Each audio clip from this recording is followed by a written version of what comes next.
I logged onto the internet, my site would get a free hit. Even if I wasn't actually looking at anything, I was just going past it. Free hits.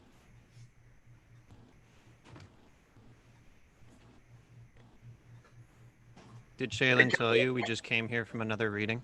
No, you didn't. What were you reading? You're reading with other people? We were. Oh, hey, Mo. I didn't see We you read there. Arcadia. Crossover. And Arcadia makes references to Pericles, which, for the character that I was doing, made direct reference to Pericles. I love Arcadia. Yeah, So, me too. So it was research for this play. That's why we did it. Yes, it was our warm up. Yeah. Our warm up one. Yeah. Who were you each playing? I played Lady Kroom. Yep, that makes sense. Yeah, and I was Captain Bryce. I don't remember the text well enough to know if that makes sense. He's my brother. I'm barely in it. Oh, good. Much is said about what Wow. Wow. Hey, Kelly. Yes, hi. Guess what I noticed? What? The lipstick I'm going to put on for Bod is called Hot Mama. Oh, yay. That's perfect. I was like, holy shit. That works. I gotta say, Nicole, you've done quite a few of these readings. I've never seen you so excited as to play the character Bod. Yo, as soon as you told me I was playing Bod, I was like, God. holy shit. It is on. I was so amped. I'm like, all right, we're going full makeup after all of this craziness. I'm amped. Well, And I have you know, I think the seal has to be broken on each thing, right? Like we broke the seal on props and then on costumes and then on accents. And Antony and Cleopatra really pushed the makeup thing. That's into the true. We did have a phase. I like it. And the cat as a prop thing. I mean, I do have a costume too. Oh gosh, you're really usually you just sit in your bed and read. That's true. That's literally true. It's because I'm going to have my second wind after like 40 minutes of crazy. So I was like, well, I might as well have something to look forward to. Oh, right, because you're taking a break. I hope the timing works out. I tried to keep you out of sort of like Act 2-ish territory. Oh, you got me out of Act 1 and Act 2.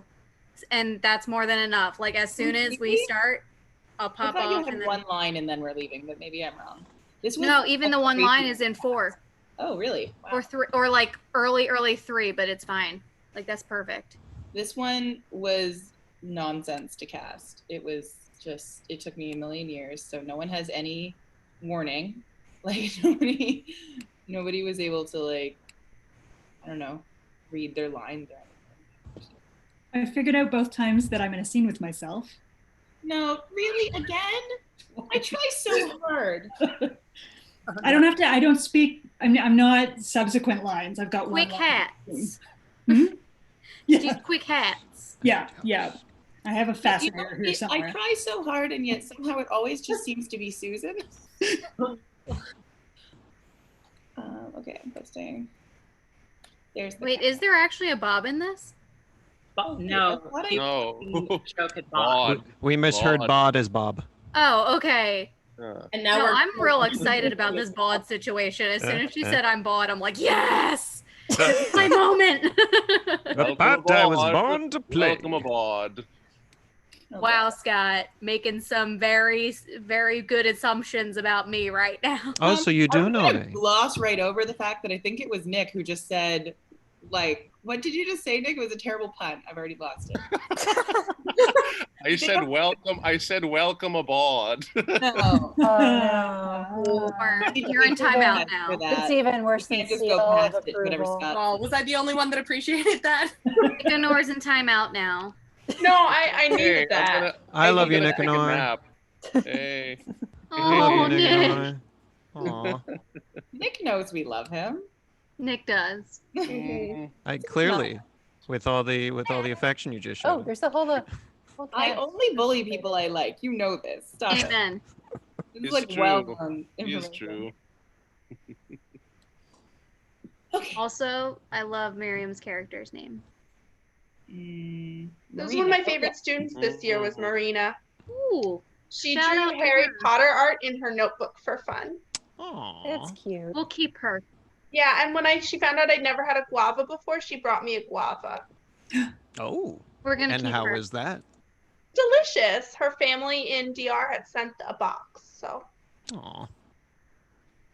I don't think That's I've on ever her. eaten guava straight. I've just always had guava juice. Yeah, Yeah, I'd never. Great We either. read a story about eating a guava, and I told the kids I've never eaten a guava. So The whole story was about just the process of eating a guava. it's called How to Eat a Guava. I want to read this story now. It's it's good, like short story. It's like a page long, so you could do it in a class period of 43 minutes. That's And going to be the TYA movie series of the 2020s. Yeah. Or just how to eat various fruits. Like you're But supposed it'll to be learn gritty, something man. bottom. well, it's When I like, was you in know, very detailed. when I was in when I was in kindergarten, my teacher brought in an avocado to show the class just for like something to do, and it's like, this is an avocado, and we all got to try a piece, and like we were all going around the circle saying something about it. And when it was my turn, I said, if my mommy eats that, she'll die, because my mom is allergic to avocados. Oh god. And, yeah, Smart. I'm sure I traumatized a couple classmates. I once had to like write this is like really early on in education. I had to write what my favorite vegetable was, so I wrote zucchini. But it was only so that I could show off that I knew how to spell zucchini. I had never tasted zucchini before. I still don't know Amazing. how to spell zucchini. Did you then eat a zucchini and regret your choice? No, I ate a zucchini and went, wow, that was a bold move. And I actually am proud of myself for knowing this preemptively. Okay, now that we've discussed zucchinis, I do think we should probably start. Is this not what the YouTube It's always community something I wanted? say that Kelly's like, no, we need to cut this off now. It just means you Something provide the for perfect other segue, people. Nicole. That was the thing last time. Just in case anybody is watching on YouTube and is watching for the wrong reasons, meaning not watching for our dazzling personalities and watching for Shakespeare. Who? And this for us, not for him. Come on now. Huh? Is he on this call? Go die now. Shakespeare? Yeah. Did we get him? Sure. You know, I don't think he was See him? available. He's got that full quarantine. Actually, his Dungeons and Dragons game was moved to Saturdays. How dare you? Yeah. Ah, Dale, what the hell? Okay, let's Sure. do a roll call, yeah? Yeah. Okay, so, all right, Pericles is going to be Scott Garland. Hi, my name is Scott. I will be playing Pericles. Gower is Elizabeth Morris. Hello. Marina is Miriam Bachman. Hello. Oh gosh, and here's where they get weird.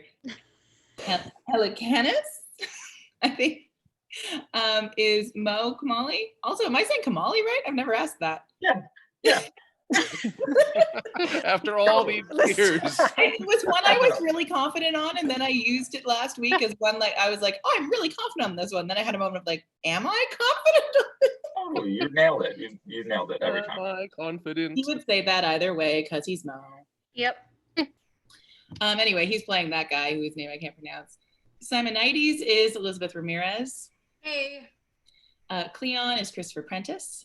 Hello. Saramon is Weldon Gorey. Hi. Hillary Wardinger is not yet here, so I'm going to pass on saying her character's name because she'll be joining us around 8 o'clock in time for the entrance of Noom Noom Noom Noom. Dionysa is Gabby Grace. I'm going to say it Theza? Theza? I think that's right. Sure.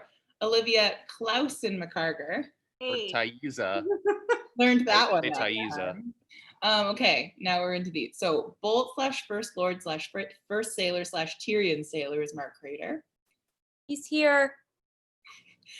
We believe you. Thank you. Leonine, Second Lord, Second Sailor, and Diana is Shaylin McFall.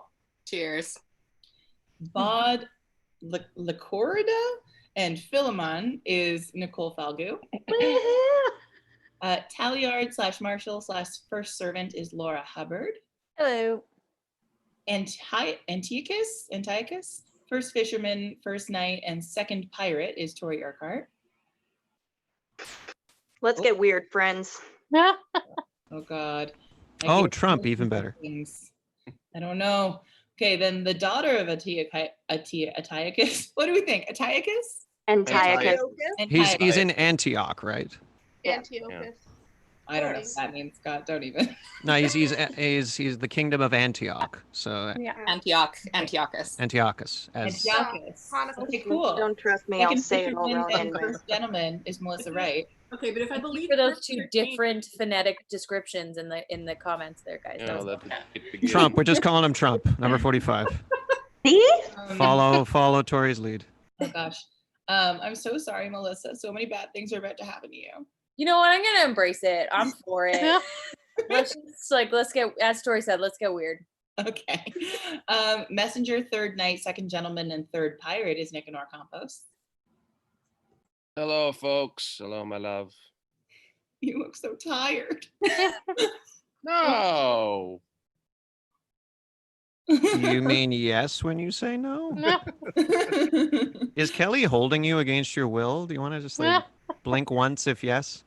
My relationship with Nick is very complicated and goes back a very long time. Okay, back off. I agree. Nick, blink once for yes. Guys, why did we invite him back? Okay. Third fisherman, third lord, Escanes, maybe? First pirate, second knight, and Pander, Susan Bond. Hello. Susan, how do we think we pronounce that? Escanes? Somebody says it. I'm going to leave it up to them. Well, it's not fine. If anyone's going to know, it's going to be Susan Bond. She's opting out. I haven't read this one. Yeah, but you're just smart and stuff. Okay. Shall we read this play then? Yeah, it's going to be insane. This is a weird play. All right, we're recording. We're live. Okay. Pericles, Prince of Tyre.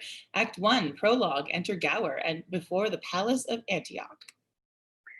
To sing a song that old was sung from ashes ancient, Gower is come, assuming man's infirmities to glad your ear and please your eyes.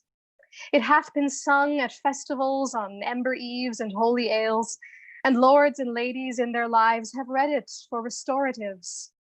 The purchase is to make men glorious, et bonum quo antiquius eo melius. If you, born in these latter times when wit's more ripe, accept my rhymes, and that to hear an old man sing may to your wishes pleasure bring, I life would wish, and that I might waste it for you like taper light. This Antioch, then, Antiochus the Great, built up this city for his chiefest seat, the fairest in all Syria. I tell you what mine authors say. This king unto him took a fair, who died and left a female heir, so buxom, blithe, and full of face, as heaven had lent her all his grace, with whom the father liking took, and her to incest did provoke. Bad child, worse father, to entice his own, to evil should be done by none. But custom what they did begin was with long use account no sin. The beauty of this sinful dame made many princes thither frame, to seek her as a bedfellow, in marriage pleasures, playfellow, which to prevent, he made a law to keep her still, and men in awe, that whoso asked her for his wife, his riddle told not, lost his life. So for her many a wight did die, as yon grim looks do testify. What now ensues, to the judgment of your eye, I give. My cause who best can justify. Exit. Scene 1, Antioch, a room in the palace. Enter Antiochus, Prince Pericles, and followers. Young Prince of Tyre, you have at large received the danger of the task you undertake. I have, Antiochus, and with a soul emboldened with the glory of her praise, think death no hazard in the enterprise. Bring in our daughter, clothe it like a bride, for the embracements, even of Jove himself, at whose conception, till Lucina reigned, nature this dowry gave to glad her presence. The Senate house of planets all did sit to knit in her their best perfections. Music, enter the daughter of Antiochus. See where she comes, apparelled like the spring, graces her subjects, and her thoughts the king of every virtue gives renown to men. Her face the book of praises, where is read nothing but curious pleasures, as from thence sorrow were ever raised, and testy wrath could never be her mild companion. Oh! You gods that made me man, and sway in love, that have inflamed desire in my breast to taste the fruit of yon celestial tree, or die in the adventure, be my helps, as I am son and servant to your will, to compass such a boundless happiness. Prince Pericles. That would be son to great Antiochus. Before thee stands this fair Hesperides with golden fruit, but dangerous to the touch. For death-like dragons here affright thee hard. Her face, like heaven, enticeth thee to view her countless glory, which desert must gain, and which without desert, because thine eye presumes to reach, all thy whole heap must die. Yon sometimes famous princes, like thyself, drawn by report, adventurous by desire, tell thee with speechless tongues and semblance pale that without covering save yon field of stars, here they stand martyrs, slain in Cupid's wars, and with dead cheeks advise thee to desist, for going on death's net, whom none resist. Antiochus, I thank thee, who hath taught my frail mortality to know itself, and by those fearful objects to prepare this body like to them, to what I must, for death remembered should be like a mirror, who tells us life's but breath, to trust it error. I'll make my will then, and as sick men do, who know the world, see heaven, but feeling woe, gripe not at earthly joys as erst they did. So I bequeath a happy peace to you and all good men, as every prince should do. My riches to the earth from whence they came, but my unspotted fire to love to you. Thus, ready for the way of life or death, I wait the sharpest blow, Antiochus. Scorning advice, read the conclusion then, which read and not expounded, 'tis decreed, as these before thee, thou thyself shall bleed.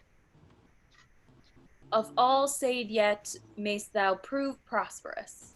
Of all said yet, I wish thee happiness. Like a bold champion, I assume the lists, nor ask advice of any other thought but faithfulness and courage. I am no viper, yet I feed on mother's flesh which did me breed. I sought a husband in which labor I found that kindness in a father. He's father, son, and husband mild. I mother, wife, and yet his child. How they may be, and yet in two, as you will live, resolve it you. Sharp physic in this last, but... Oh.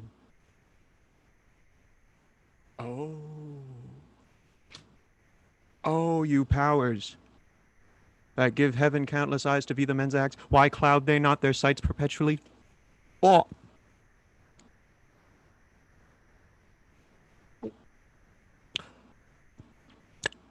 If this be true, which makes me pale to read it,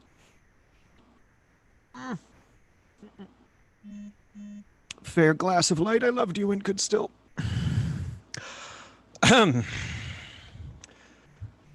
were not this glorious casket stored with ill. But I must tell you, now my thoughts revolt, for he's no man on whom perfections wait. At knowing sin within will touch the gate. You are a fair viol, and your sense the strings, who fingered to make man his lawful music, would draw heaven down, and all the gods to hearken. But being played upon before your time, hell only danceth at so harsh a chime. Good sooth, I care not for you. Prince Pericles, touch not upon thy life, for that's an article within our law as dangerous as the rest. Your time's expired. Either expound now or receive your sentence. Great king, few love to hear the sins they love to act. 'Twould braid yourself too near for me to tell it. Who has a book of all that monarchs do? He's more secure to keep it shut than shown. For vice repeated is like the wandering wind blows dust in others' eyes to spread itself. And yet the end of all is bought thus dear. The breath is gone, and the sore eyes clear. To stop the air would hurt them. The blind mole casts copped hills towards the heavens to tell the earth is thronged by man's oppression, and the poor worm doth die for it. Kings are earth's gods, in vice that laws their will. And if Jove stray, who dares say Jove doth ill? It is enough to know, and it is fit. What being more known grows worse, to smother it. I'll love the womb that there first being bred, then give my tongue like leave to love my head. Heaven, that I had thy head.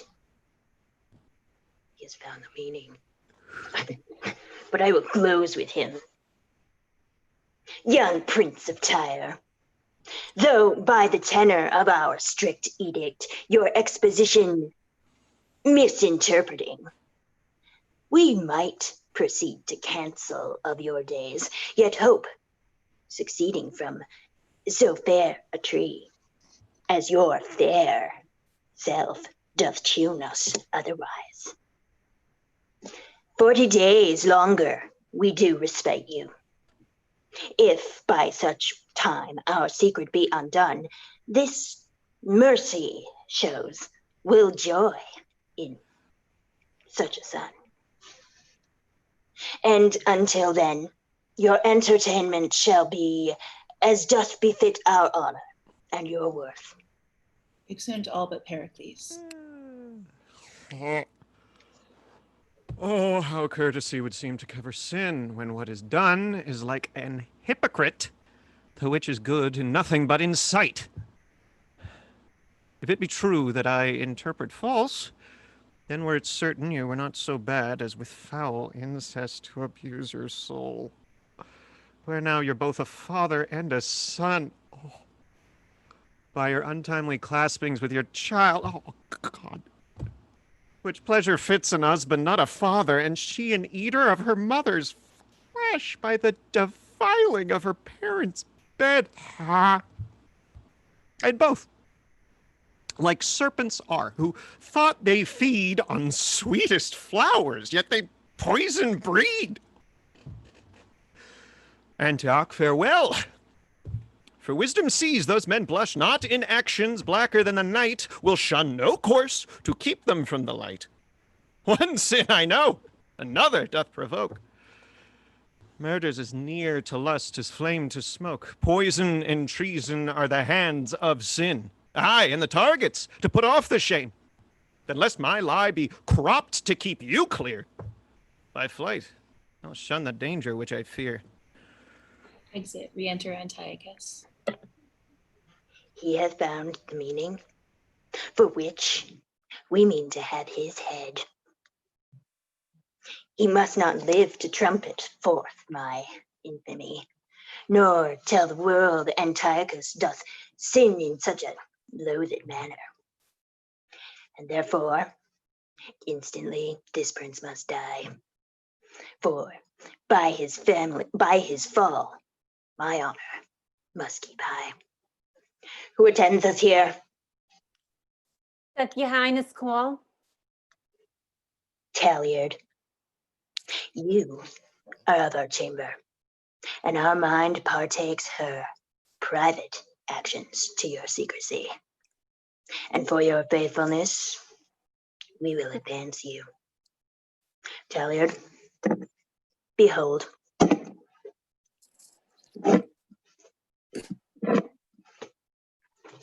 Here's poison.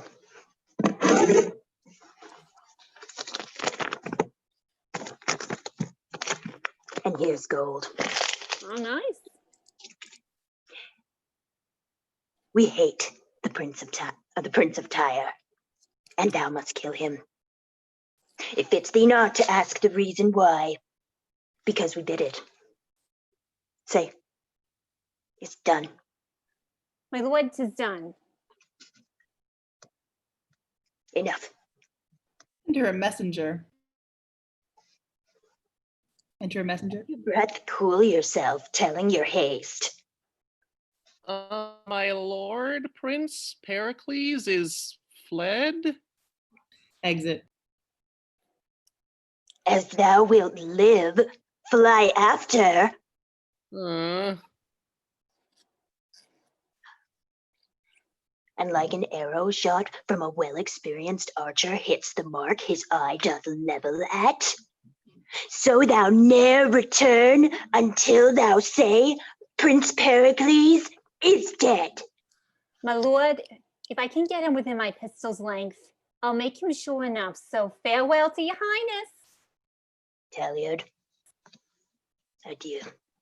Exit Talliard.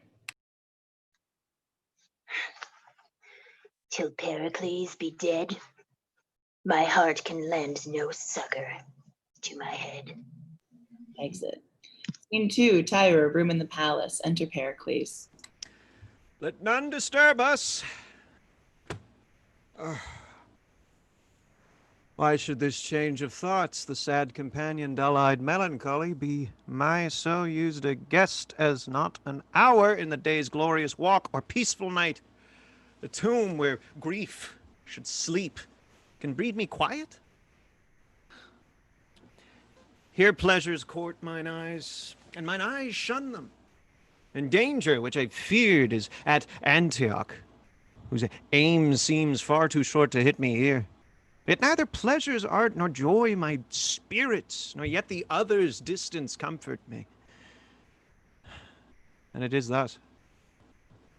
The passions of the mind that have their first conception by misdread have after nourishment, and life by care.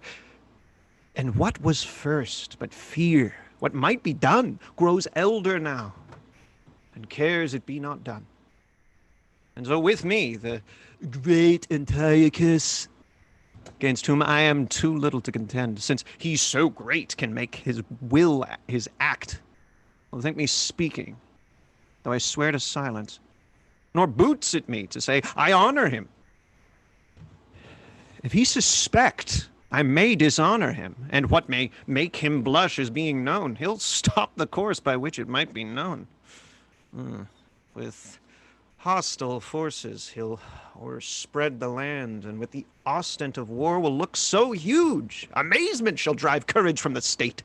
Men be vanquished ere they do resist, and subjects punished that ne'er thought offense, which care of them, not pity of myself, who am no more but as the tops of trees, which fence the roots they grow by and defend them, make both my body pine and my soul to languish, and punish before that he would punish. Enter Helicanus and other lords. Joy and all comfort in your sacred rest. And keep your mind till you return to us peaceful and comfortable. Peace, peace, and give experience tongue. They do abuse the king that flatter him. For flattery is the bellows blows of sin, the thing which is flattered, but a spark to which that blast gives heat and stronger glow. Whereas reproof, obedient and in order, fits kings, as they are men, for they may err. When Senior Sooth here does proclaim a peace, he flatters you, makes war upon your life. Prince, pardon me, or strike me if you please.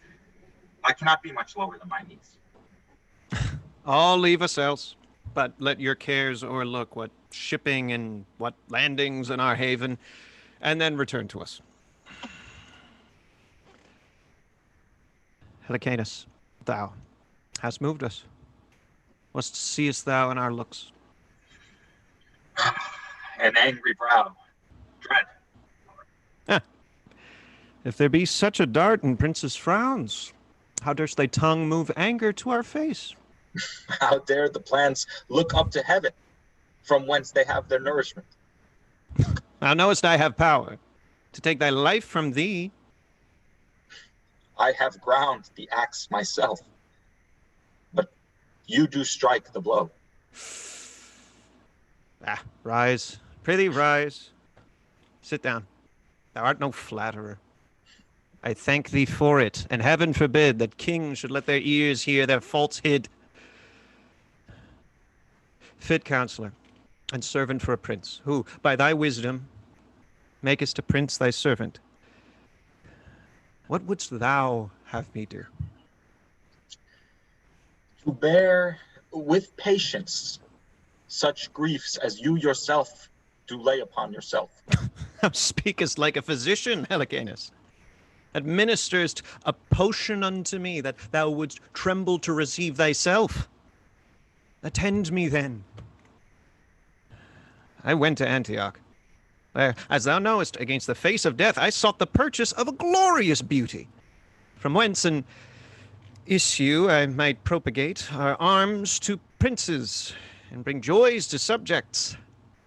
Her face was to mine eye beyond all wonder. The rest, hark in thine ear, as black as incest, which by my knowledge found the sinful father seemed not to strike, but smooth. But thou knowest this. This time to fear, when tyrants seemed to kiss, such fear so grew in me. I hither fled, under the covering of a careful knight, who seemed my good protector. And being here, bethought me what was past, what might succeed. I knew him tyrannous, and tyrants' fear decrease not, but grow faster than the years. And should he doubt it, as no doubt he doth, that I should open to the listening air how many worthy princes' bloods were shed, to keep his bed of blackness unlaid ope, to lop that doubt, he'll fill this land with arms, and make prentice of wrong that I have done him, when all for mine, if I may call offense, must feel war's blow, who spares not innocence, which love to all, of which thyself art one, who now reprovest me for it. Alas, sir. Drew sleep out of mine eyes, blood from my cheeks, musings into my mind, with thousand doubts how I might stop this tempest ere it came, and finding little comfort to relieve them, I thought it princely charity to grieve them. Well, my lord, since you have given me leave to speak. Yeah, you could speak. Freely will I speak. Antiochus you fear, and justly too, I think. You fear the tyrant who either by public war or private treason will take away your life. Therefore, my lord, go travel for a while, till that his rage and anger be forgot, or till the destinies do cut his thread of life. Your rule direct to any, if to me. Day serves not light more faithful than I'll be. I do not doubt thy faith, but should he wrong my liberties in my absence? We'll mingle our bloods together in the earth, from whence we had our being and our birth. Tyre, I look now from thee to then, and to Tarsus intend my travel, where I'll hear from thee, and by whose letters I'll dispose myself. The care I had and have of subjects good, on thee I lay, whose wisdom strength can bear it. I'll take thy word for faith, not ask thine oath. Who shuns not to break one will sure crack both, but in our orbs will live so round and safe. At time of both, this truth shall ne'er convince. Thou showest to subjects shine, a true prince. Exeunt. Scene 3, Tyre, an antechamber in the palace. Enter Talliard. So this is Tyre, and this the court. Here must I kill King Pericles, and if I do it not, I am sure to be hanged at home. 'Tis dangerous. Well, I perceive he's a wise fellow, and has good discretion, that being bid to ask what he would if the king desired he might know none of his secrets. Now do I see he have some reason for it. For if a king bid a man be a villain, he's bound by the indenture of his oath to be one.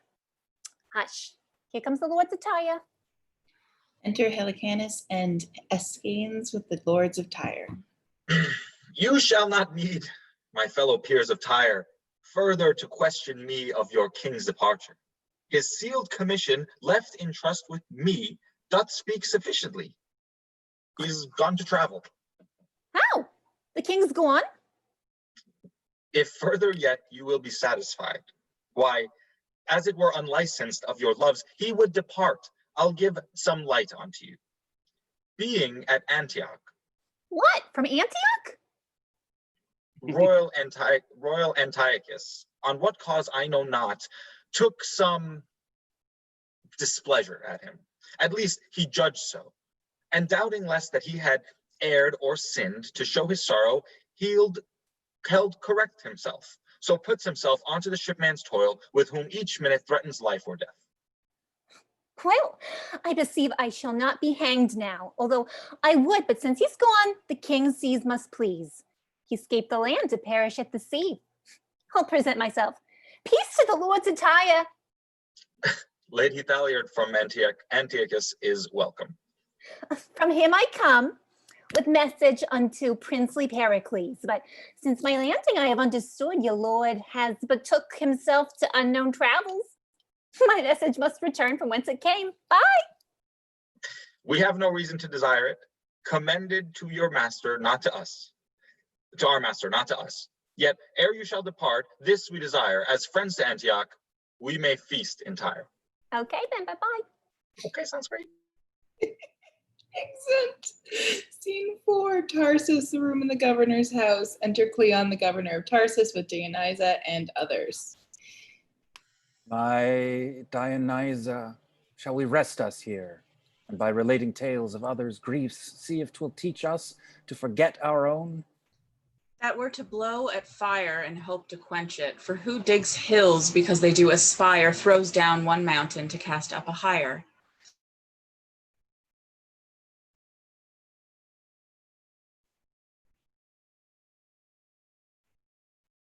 But Oh, Dionysa, who wanteth food, and will not say he wants it, or can conceal his hunger till he famish.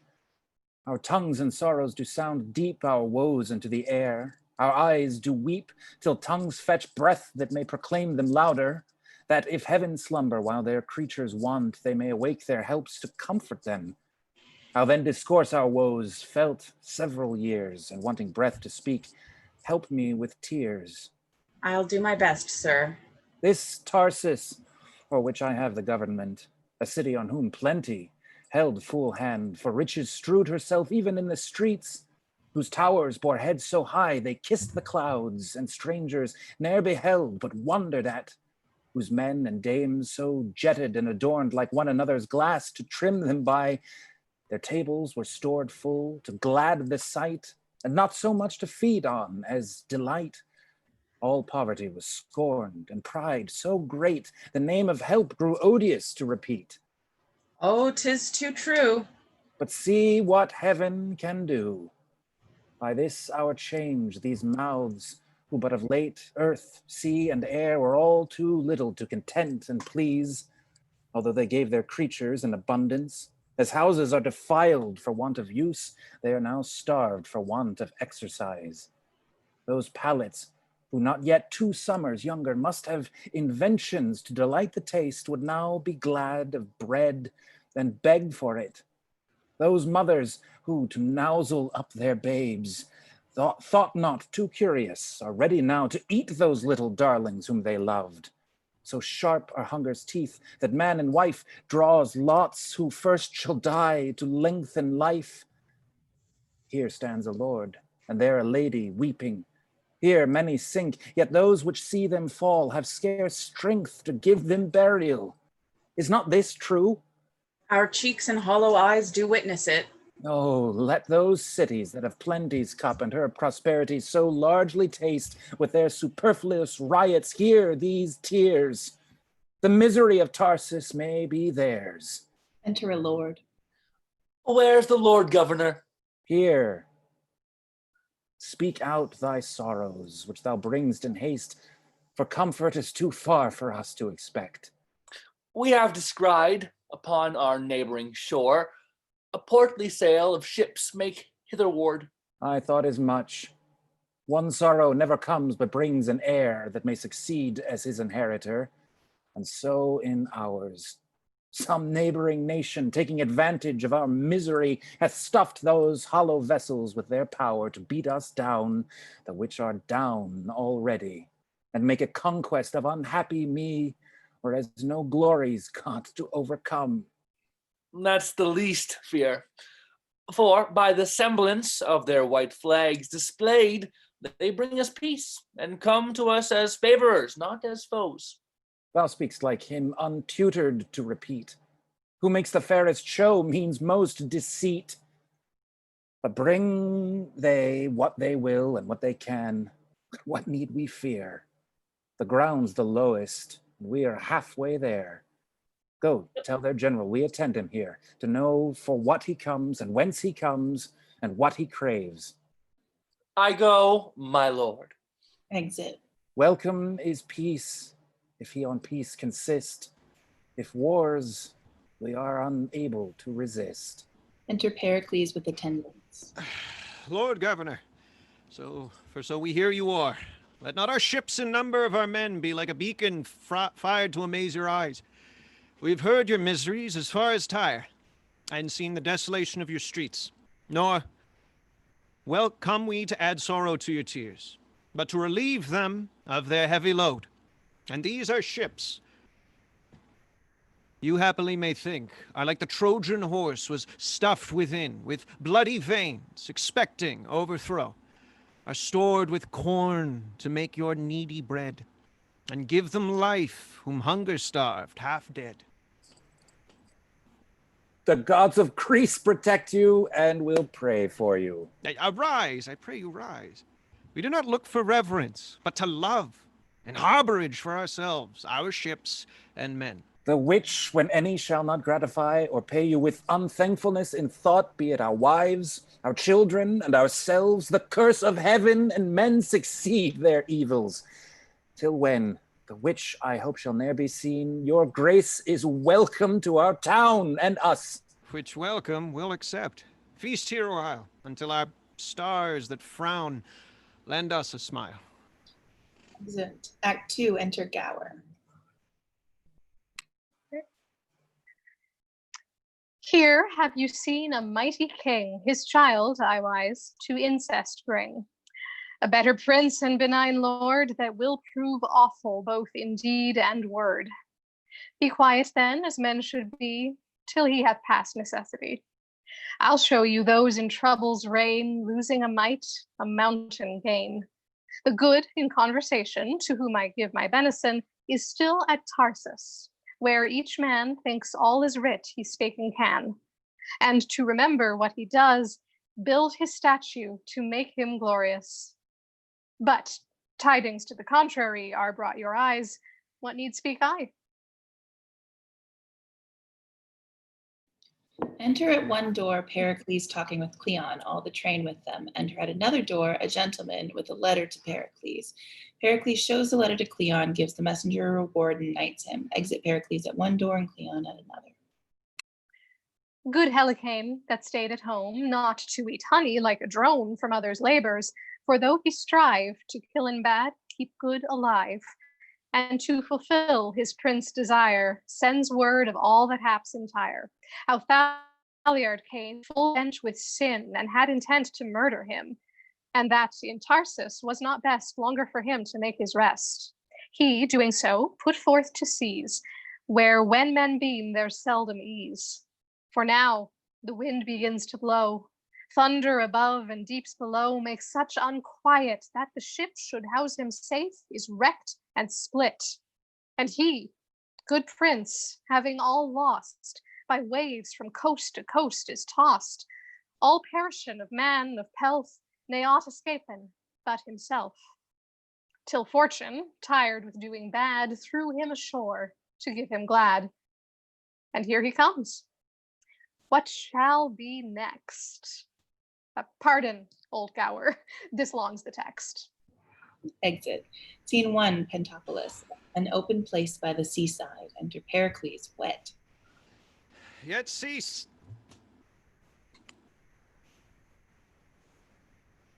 Your ire, you angry stars of heaven.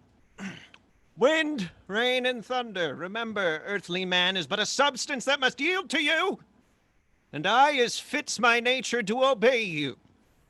Alas, sea hath cast me on the rocks. Wash me from shore to shore, and let me breathe nothing to think on but ensuing death.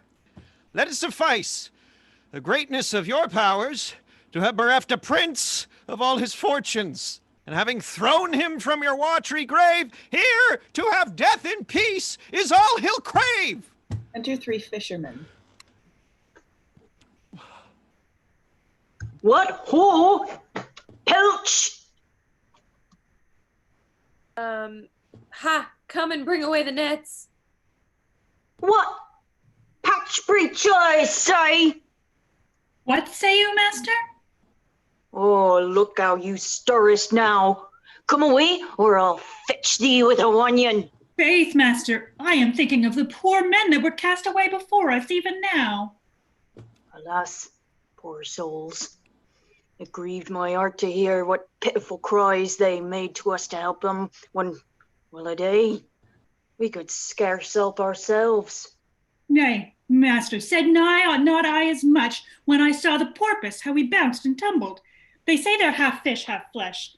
A plague on them, they ne'er come, but I look to be washed. Master, I marvel how the fishes live in the sea. Why, as men to a land, the great ones eat up the little ones. I can compare our rich misers to nothing so fitly as to a whale. It plays and tumbles, driving the poor fry before him, and at last devours them all at a mouthful. Such whales have I heard on the land, who ne'er leave gaping till they've swallowed the whole parish, church, steeple bells, and all. A pretty moral. But master, if I had been the sexton, I would have been that day in the belfry. Why, man? Because he should have swallowed me too, and when I had been in his belly, I would have kept such a jangling of the bells that he should never have left till he cast bells, steeple, church, and perished up again. But if the good King Simonides were of my mind... Simonides? He would purge the land of these drones that rob the bee of her honey. How from the finny subject of the sea these fishers tell the infirmities of men, and from their watery empire recollect all that may men approve or men detect? Peace be at your labor, honest fishermen. Honest? Good fellow, what's that? If it be a day fits you, search out of the calendar and nobody looks after it. May see the sea hath cast upon your coast. What a drunken knave was the sea to cast thee in our way. A man whom both the waters and the wind and that vast tennis court have made the ball for them to play upon, entreats you, pity him. He asks of you that never used to beg. Oh, no, friend. You cannot beg. Here's them in our country, Greece, gets more with begging than we do with working. Canst thou catch any fishes then? I never practice it. Nay, then thou wilt starve, sure, for there's nothing to be got nowadays unless thou canst fish for it. What I have been, I have forgot to know. But what I am, want teaches me to think on. A man thronged up with the cold, my veins are chill, and have no more of life that may suffice. To give my tongue that heat, to ask your help, which if you shall refuse when I am dead, for that I am a man, pray see me buried. Die, quotha. But now, God's forbid. I have a gown here. Come, put it on. Keep thee warm. Now, for me, a handsome fella. Come, thou shalt go home, and we'll have flesh for holidays, fish for fasting days, and moreover, puddings and flapjacks, and thou shalt be welcome. I thank you, sir. Hark you, my friend, you said you could not beg. I did but crave. But crave? Then I'll turn craver too, and so I shall scape whipping. Why? Are all your beggars whipped then? Oh, not all, my friend, not all. For if all your beggars were whipped, I would wish no better office than to be beadle. But master, I'll go draw up the net. How well this honest mirth becomes their labor. Oh, hark you, sir. Do you know where you are? Not well. Why, I'll tell you. This is Panopolis, and our king, the good Simonides. The good King Simonides? Do you call him? Aye, sir. And he deserves so to be called for his peaceable reign and good government. He is a happy king, since he gains from his subjects the name of good by his government. How far is his court distant from this shore? Merry, sir, half a day's journey. And I'll tell you, he hath a fair daughter, and tomorrow is her birthday. And there are princes and knights come from all parts of the world to just and tourney for her love. Were my fortunes equal to my desires, I could wish to make one there. Oh, sir, things must be as they may, and what a man cannot get, he may lawfully deal for his wife's soul. We enter second and third fishermen, drawing up a net. Help, master, help! Here's a fish hangs in the net like a poor man's right in the law. 'Twill hardly come out. Bot's on it, 'tis come at last, and 'tis turned to rusty armor. An armor, friends! I pray you, let me see it. Thanks, fortune yet that all my crosses thou givest me somewhat to repair myself. And though it was mine own part of my heritage, which my dead father did bequeath to me, with this strict charge, even as he left his side. Keep it me, Pericles. It hath been a shield twixt me and death, and pointed to this brace, for that it saved me. Keep it in like necessity, the which the gods protect thee from, may defend thee. It kept where I kept, so I so dearly loved it, till the rough seas that spare not any man took it in a rage. Thou calmed have given it again. I thank thee for it. My shipwreck now's no ill, since I have here my father's gift in his will. What mean you, sir? To beg of your kind friends this coat of worth, for it was sometime target to a king. I know it by this mark. He loved me dearly, and for his sake I wish the having of it, and that you'll guide me to your sovereign's court, where with it I may appear a gentleman. And if that ever my low fortune's better, I'll pay your bounties. Till then rest your debtor. Why, wilt thou tourney for the lady? I'll show the virtue I have borne in arms. Why, do we take it, and the gods give thee good on't. Aye, but hark you, my friend. 'Twas we that made up this garment through the rough seams of the waters. There are certain condoments, certain veils. I hope, sir, if you thrive, you'll remember from whence you had it. Believe it, I will. By your furtherance, I am clothed in steel. In spite of all the rapture of the sea, this jewel holds his building on my arm. And to thy value, I will mount myself upon a courser, whose delightful steps shall make the gazer joy to see him tread. Only, my friend, I yet am unprovided of a pair of bases. Will sure provide. Thou shalt have my best gown to make thee a pair, and I'll bring thee to the court myself. And honor be but a goal to my will. This day I'll rise, or else add ill to ill. Excellent. Scene 2, the same, a public way or platform leading to the lists. A pavilion by the side of the reception of king, princess, lords, and company. Enter Samanides, what was it? Thaisa? Lords in attendance. Are the knights ready to begin the triumph? They are, my liege, and stay your coming to present themselves. Return then. We are ready. And our daughter, in honor of whose birth these triumphs are, sits here like beauty's child whom nature gat for men to see and seeing wonder at. Thanks to the Lord. It pleaseth you, my royal father, to express my commendations great, whose merits less. It's fit it should be so, for princes are a model which heaven makes like to itself. As jewels lose their glory if neglected, so princes their renowns if not respected.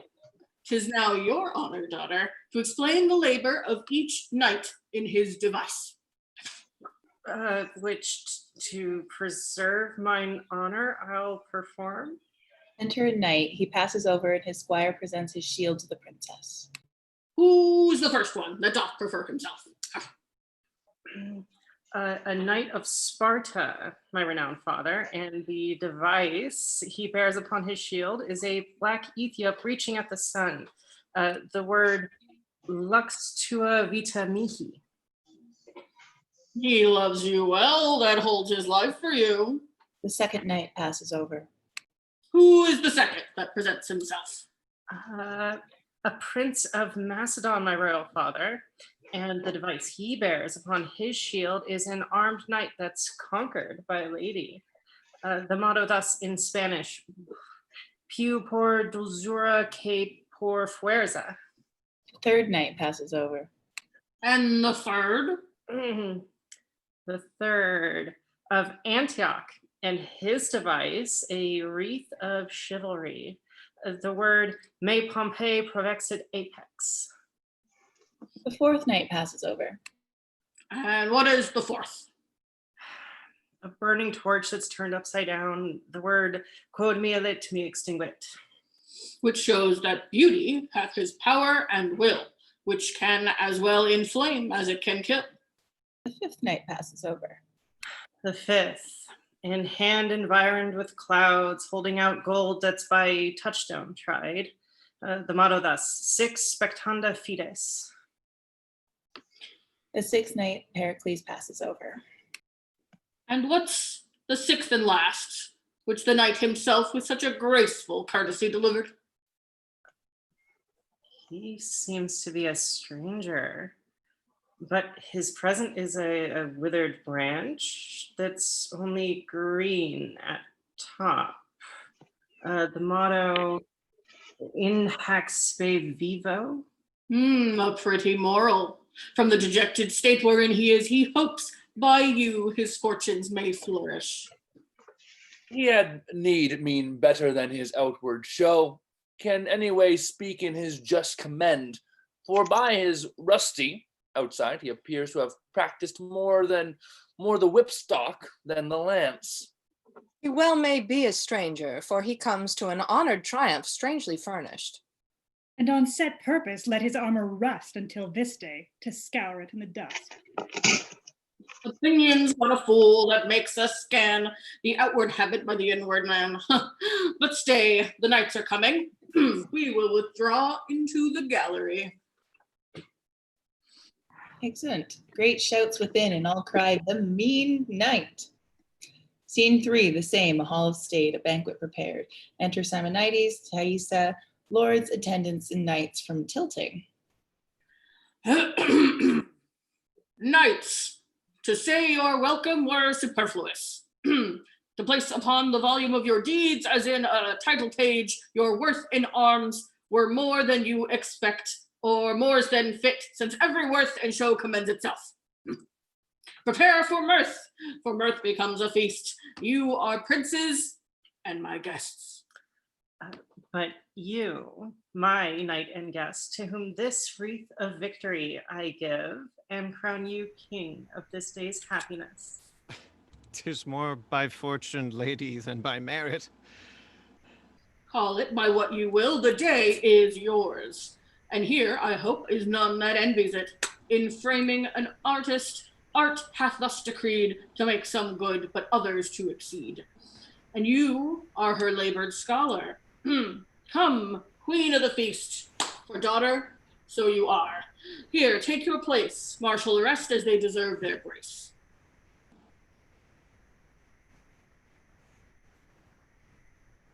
We are honored much by good Simonides. We are honored much by good Simonides. Simonides. Your presence glads our days. Honor we love, for who hates honor hates the gods above. Sir, yonder is your place. Some other is more fit. Intend not, sir, for we are gentlemen that neither in our hearts nor outward eyes envy the great, nor do the low despise. You are right, courteous knights. Sit, sir, sit. By Jove, I wonder, that is king of thoughts, that these cates resist me, she but thought upon. By Juno, that is queen of marriage. All viands that I eat do seem unsavory, wishing him my meat. Sure, he's a gallant gentleman. He's but a country gentleman, has done no more than other knights have done, hath broken a staff or so, but let it pass. To me, he seems like a diamond to glass. Yon king's to me like to my father's picture, which tells me in that glory once he was. Had princes sit like stars about his throne, and he the sun, for them to reverence. None that beheld him but like lesser lights did veil their crowns to his supremacy. Where now his sun's like a glow worm in the night, the which hath fire in darkness, none in light. Whereby I see at times the king of men. He's both their parent, and he is their grave, and gives them what he will, not what they crave. What? Are you merry, knights? Who can be other in this royal presence? Here, with a cup that's stored unto the brim, as you do love to fill your mistress' lips, we drink this health to you. We thank your grace. Yet, pause a while. Yon knight doth sit too melancholy, as if the entertainment in our court hath not a show might countervail his worth. Note it not you, Thaisa? What is it to me, my father? Oh, attend, my daughter. Princes in this should live like gods above, who freely give to everyone that comes to honor them. And princes not doing so, I like to gnats, which makes a sound but killed are wondered at. Therefore, to make his entrance more sweet, here, say we drink this standing bowl of wine to him.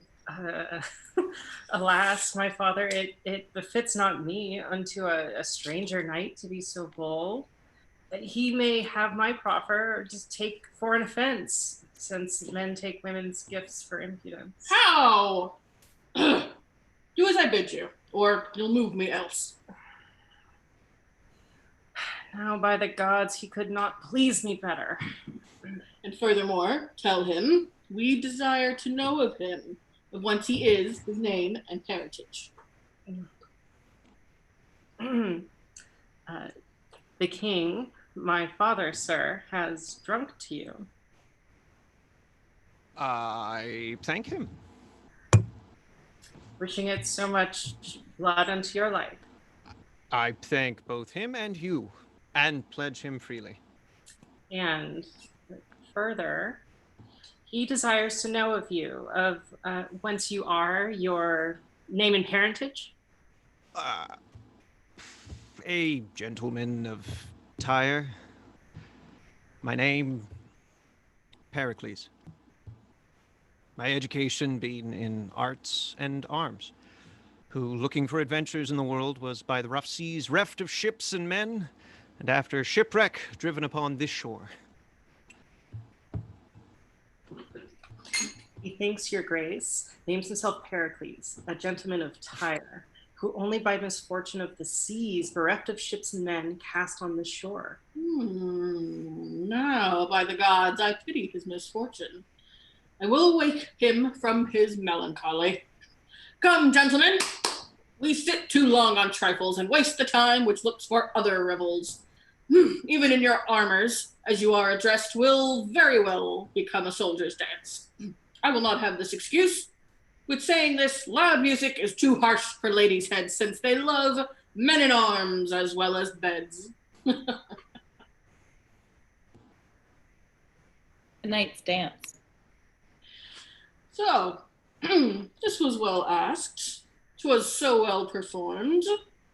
Come, sir, here is a lady that wants breathing too. I have heard you knights of Tyre are excellent in making ladies trip, that their measures are as excellent. In those that practice them, they are, my lord. Oh, that's as much as you would be denied of your fair courtesy. The knights and ladies dance.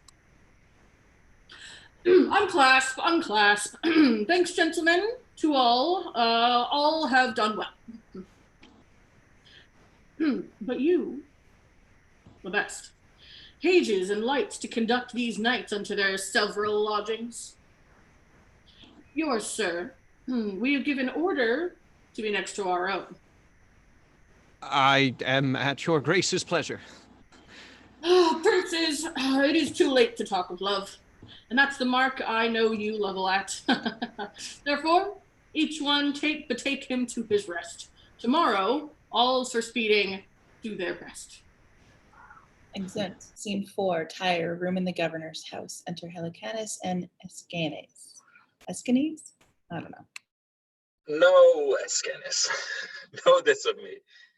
Antiochus from incest lived not free, for which the most high gods, not minding longer to withhold the vengeance that they had in store, due to this heinous capital offense, even in the height and pride of all his glory, when he was seated in a chariot of an inestimable value, and his daughter with him, a fire from heaven came and shriveled up their bodies, even to loathing. For they so stunk that all those eyes adorned them ere their fall. Scorn now their hand should give them burial. 'Twas very strange. And yet, but justice. For though this king were great, his greatness was no guard to bar heaven's shaft, but sin had his reward. 'Tis very true. Enter 2 or 3 lords. See, not a man in private conference or council has respect with him but he. It shall no longer grieve without reproof. And cursed be he that will not second it. Follow me then. Lord Helicane, a word. With me. And welcome. Happy day, my lords. Know that our griefs are risen to the top, and now at length they overflow their banks. Your griefs? For what? Wrong not your prince that you love. Wrong not yourself, then, noble Helicane. But if the prince do live, let us salute him, or know what grounds made happy by his breath. If in the world he live, we'll seek him out. If in his grave he rest, we'll find him there, and be resolved he lives to govern us, or dead, gives cause to mourn his funeral, and leave us to our re-election. Whose death indeed's the strongest in our censure. And knowing this kingdom is without a head, like goodly buildings left without a roof, soon fall to ruin. your noble self that best know how to rule and how to reign, we thus submit unto our sovereign. Live, noble Helicane. For honor's cause, forbear your suffrages. If that you love Prince Pericles, forbear. Take I your wish. I leap into the seas, where's hourly trouble for a minute's ease. A 12-month longer, let me entreat you to forbear the absence of your king. If in which time expired he not return, I shall with aged patience bear your yoke. But if I cannot win you to this love, go search like nobles, like noble subjects, and in your search spend your adventurous worth, whom if you find and win on to return, you shall like diamonds sit about his crown. To wisdom, he is a fool that will not yield. And since Lord Helicane enjoineth us, we with our travels will endeavor us. Then you love us, and we you, and will clasp hands. When peers thus knit, a kingdom ever stands. Exeunt. Scene 5, Pentapolis, a room in the palace. Enter Simonides, reading a letter at one door. The knights meet him. Good morrow to the good Simonides. Knights, for my daughter, this I let you know, that for this 12th month she'll not undertake a married life. Her reason to herself is only known, yet which from her by no means can I get. May we not get access to her, Lord? Faith, by no means. She has so strictly tied her to her chamber that 'tis impossible. 12 moons more she'll wear Diana's livery. This by the eye of Cynthia hath she vowed, and on her virgin honor will not it break.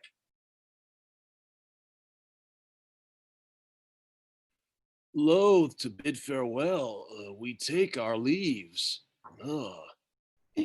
Knights. So they are well dispatched. Now to my daughter's letter. She tells me here that she'd wed the stranger knight, or never more to view nor day nor light. Kids.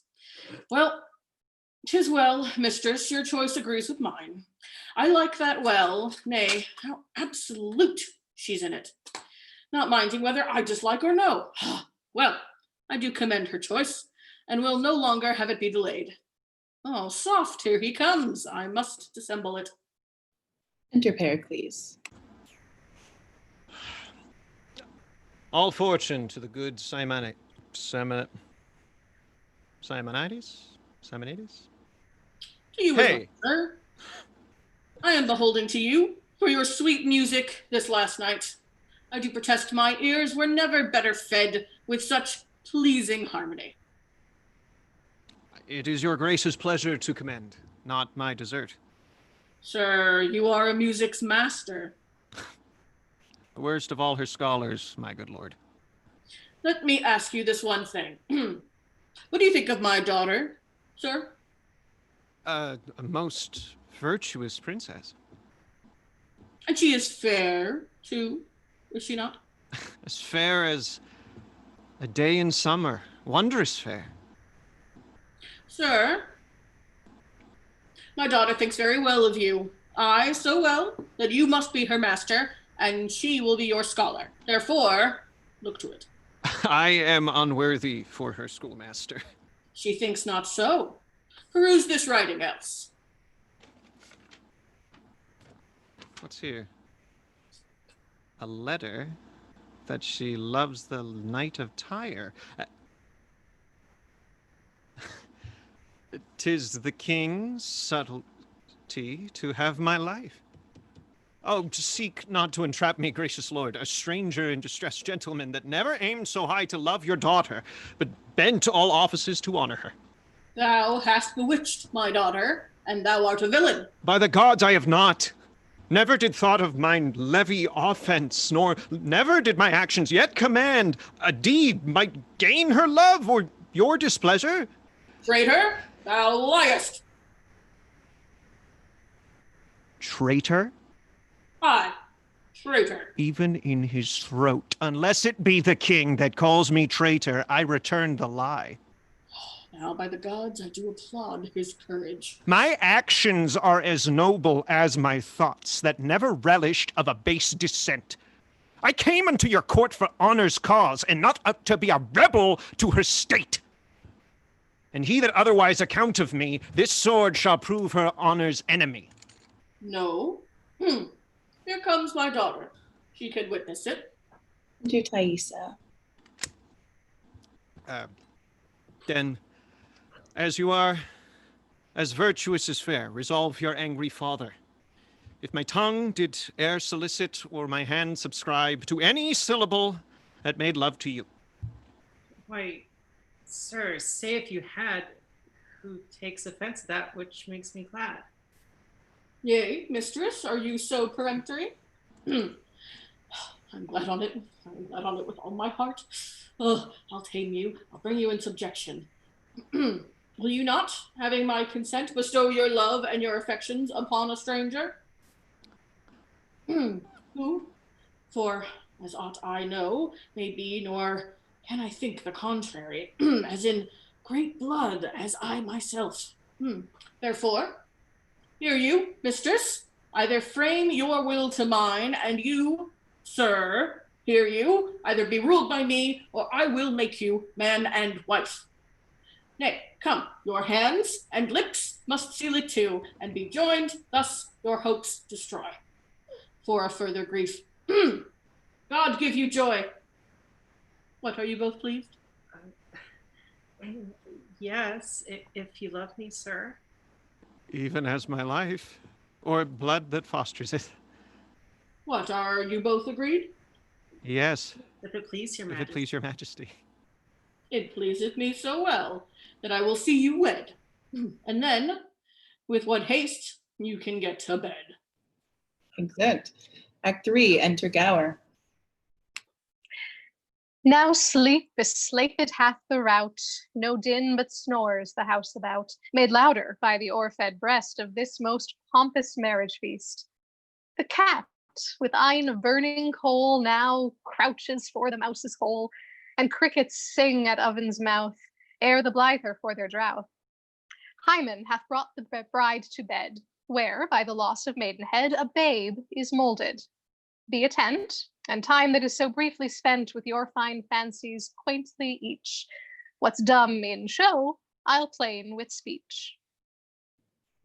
Enter Pericles and Simonides in one door with attendants. A messenger meets them, kneels, and gives Pericles a letter. Pericles shows it Simonides. The Lord kneels to him. Then enter Thaisa with child, with Lycorida and nurse. The king shows her the letter. She rejoices. She and Pericles take leave of her father and depart with Lycorida and their attendants. Then exeunt Simonides and the rest.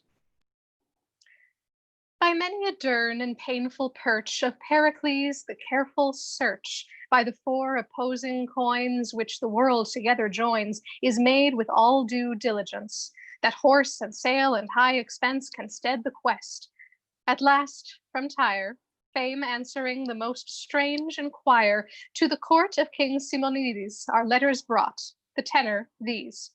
Antiochus sent his daughter dead. The men of Tyrus on the head of Helicanus would set on the crown of Tyre, but he will none. The mutiny he there hastes to press, says to him, if King Pericles come not home in twice 6 moons, he, obedient to their dooms, will take the crown. The sum of this, brought hither to Pentapolis, ravished the regions round, and everyone with claps can sound, our heir apparent is a king. Who dreamed, who thought of such a thing? Brief, he must hence depart to Tyre. His queen with child makes her desire, which who shall cross, along to go. Omit we all their dole and woe. Lycorida, her nurse, she takes, and so to sea. Their vessel shakes on Neptune's billow. Half the flood hath their heel cut. But fortune's mood varies again. The grisly north disgorges such a tempest forth, that as a duck for life that dives, so up and down the poor ship drives. The lady shrieks, and well anear does fall in travail with her fear. And what ensues in this fell storm, shall for itself perform. I nil relate. Action may conveniently the rest convey, which might not what by me is told. In your imagination, hold this stage the ship, upon whose deck the sea-tossed Pericles appears to speak. Exit. Scene 1. Enter Pericles on shipboard. Thou god of this great vast rebuke these surges which wash both heaven and hell, and thou hast upon the wind's command bind them in brass, having called them from the deep. Oh, still thy deafening, dreadful thunders gently quench thy nimble sulphurous flashes. Oh, how Lycordia, how does my queen, how stormest venomously wilt thou spit all thyself. The seaman's whistle is a whisper in the ears of death, unheard. Lycorida! Luciana, a divinest patroness and a midwife gentle to those that cry by night, convey thy deity aboard thou dancing boat. Make swift the pangs of my queen's travails. Enter Lycordia with an infant. Now, Lycordia. Here is a thing too young for such a place, who if it had conceit would die, as I am like to do. Take in your arms this piece of your dead queen. How? How, Lycorida? Patience, good sir. Do not assist the storm. Here is all that is left of living of your queen, a little daughter, for the sake of it. Be manly and take comfort. Oh, you gods! Why do you make us love your goodly gifts and snatch them straight away? We here below recall not what we give, and therein may we use honor with you. Patience, good sir, even for this charge. Now mild may be thy life. For a more blusterous birth had never a babe. Quiet and gentle thy conditions. For thou art the rudeliest welcome to this world that ever was prince's child. Happy what follows. Thou hast a chiding and nativity, as fire, air, water, earth, and heaven can make, to herald thee from the womb. Even at the first, thy loss is more than can thy portage quit. With all thou canst find here,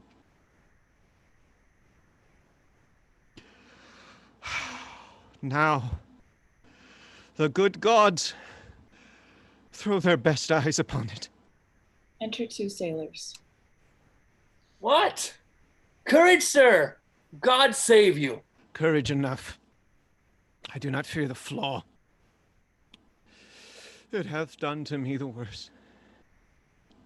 Yet for the love of this poor infant, this fresh new seafarer, it would be quiet. Slack the bowlines there. Thou wilt not, wilt thou? Blow and split thyself. But sea room and the brine and cloudy billow kiss the moon, I care not. Sir, your queen must overboard.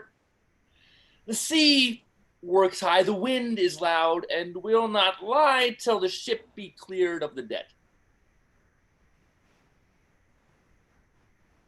That's your superstition? Pardon us, sir. With us at sea it hath been still observed, and we are strong in custom. Therefore, briefly yield her, for she must overboard straight.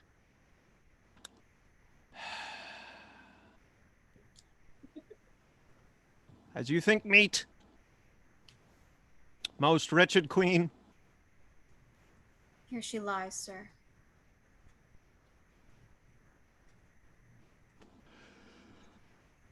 A terrible childbed hast thou had, my dear. No light, no fire. The unfriendly elements forgot thee utterly. Nor have I time to give thee hallowed to thy grave, but straight must cast thee scarcely, coffined in the ooze. Where for a monument upon thy bones, and ere remaining lamps, the belching whale and humming water must o'erwhelm thy corpse,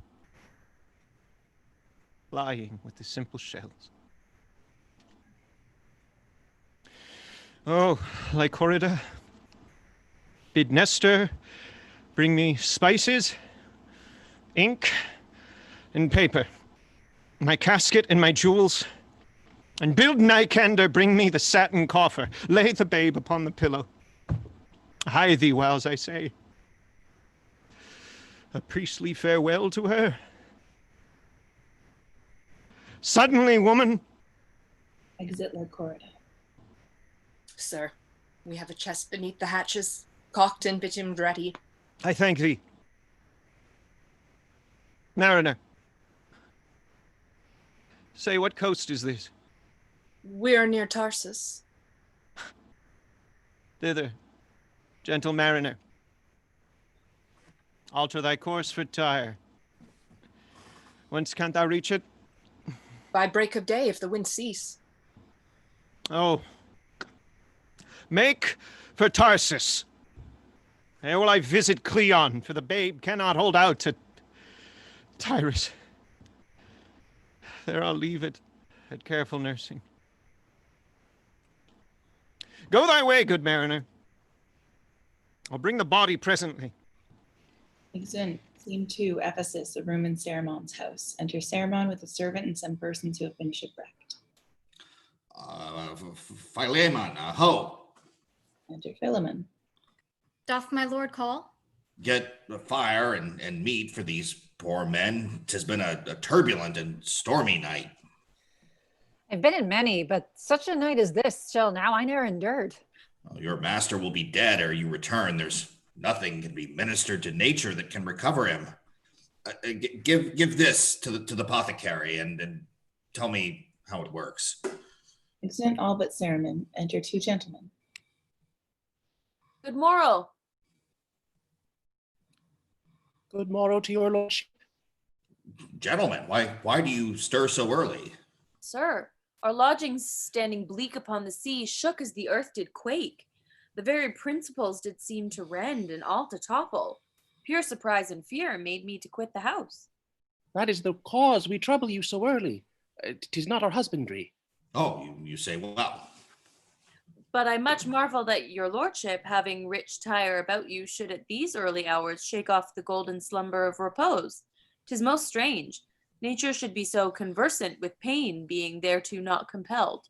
I hold it ever virtue and cunning were endowments greater than nobleness and riches.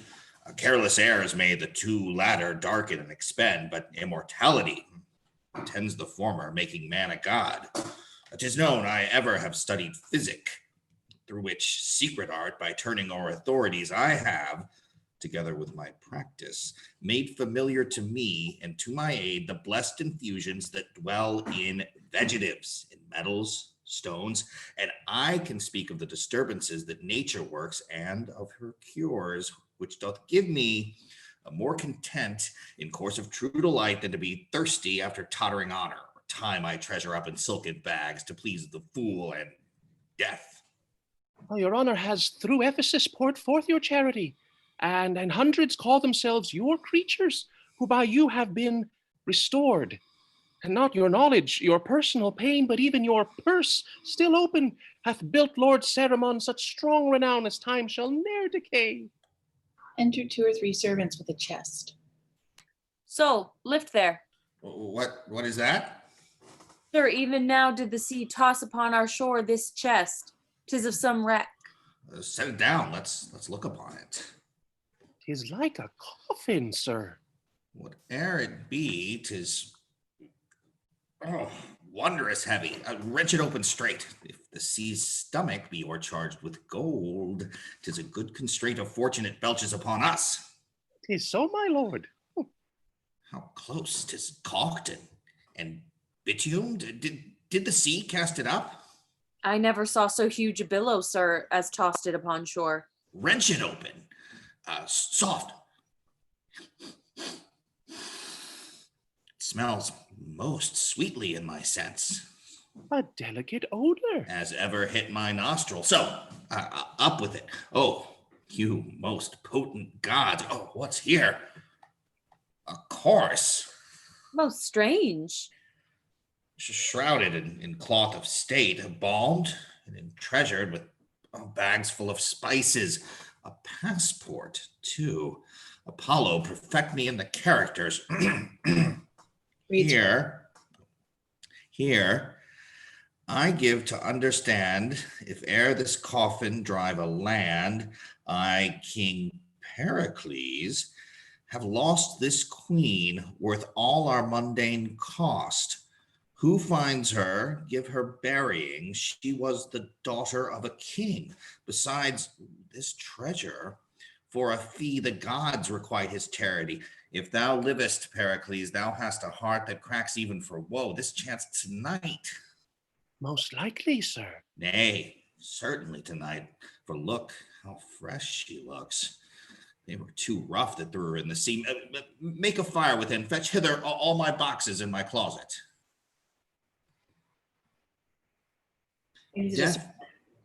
Death may usurp on nature many hours, and yet the fire of life kindle again the oppressed spirits. I heard of an Egyptian that had 9 hours lying dead, who was by good appliance recovered.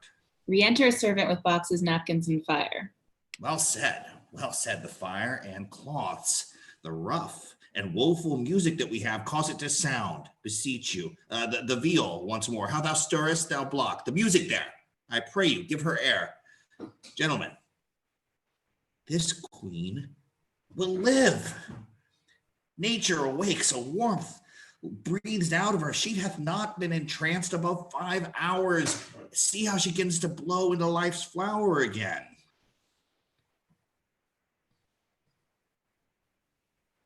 The heavens! Through you increase our wonder and set up your fame forever. She is alive. Behold her eyelids, cases to those heavenly jewels which Pericles hath lost.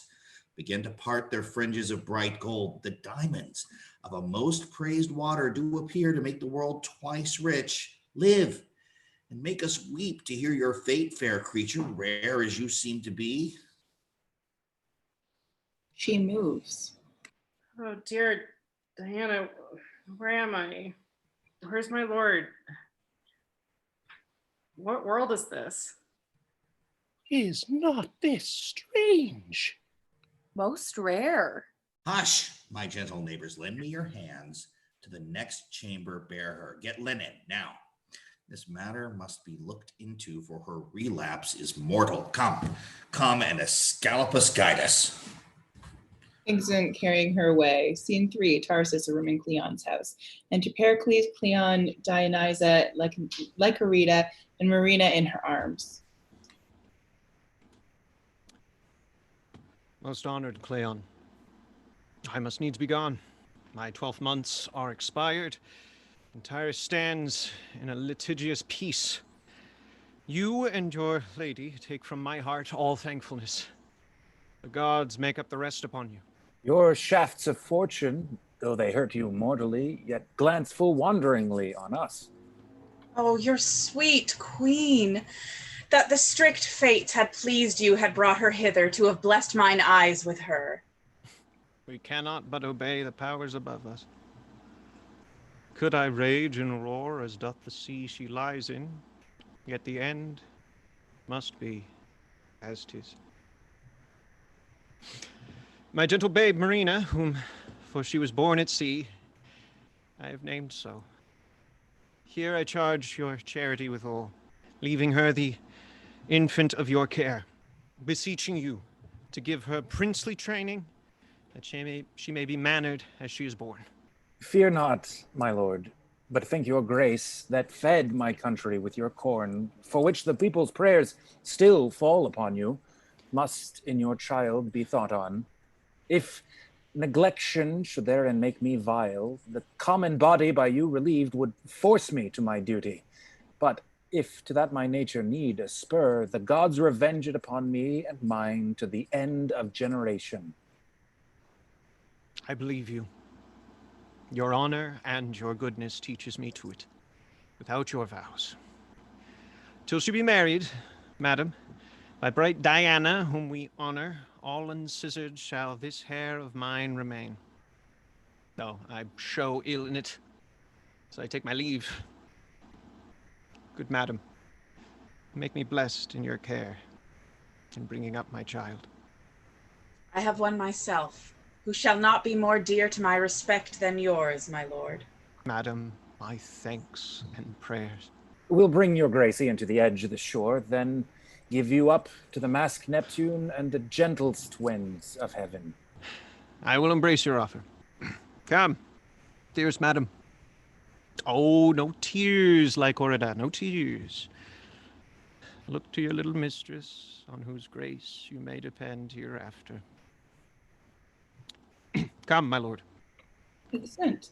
Scene 4, Ephesus, a room in Python. For Cerimon and Thaisa. Madam, this letter with some certain jewels lay with you in your coffer, which are now at your command. Know you the character? It is my lord's. That I was shipped at sea, I well remember, even on my eating time.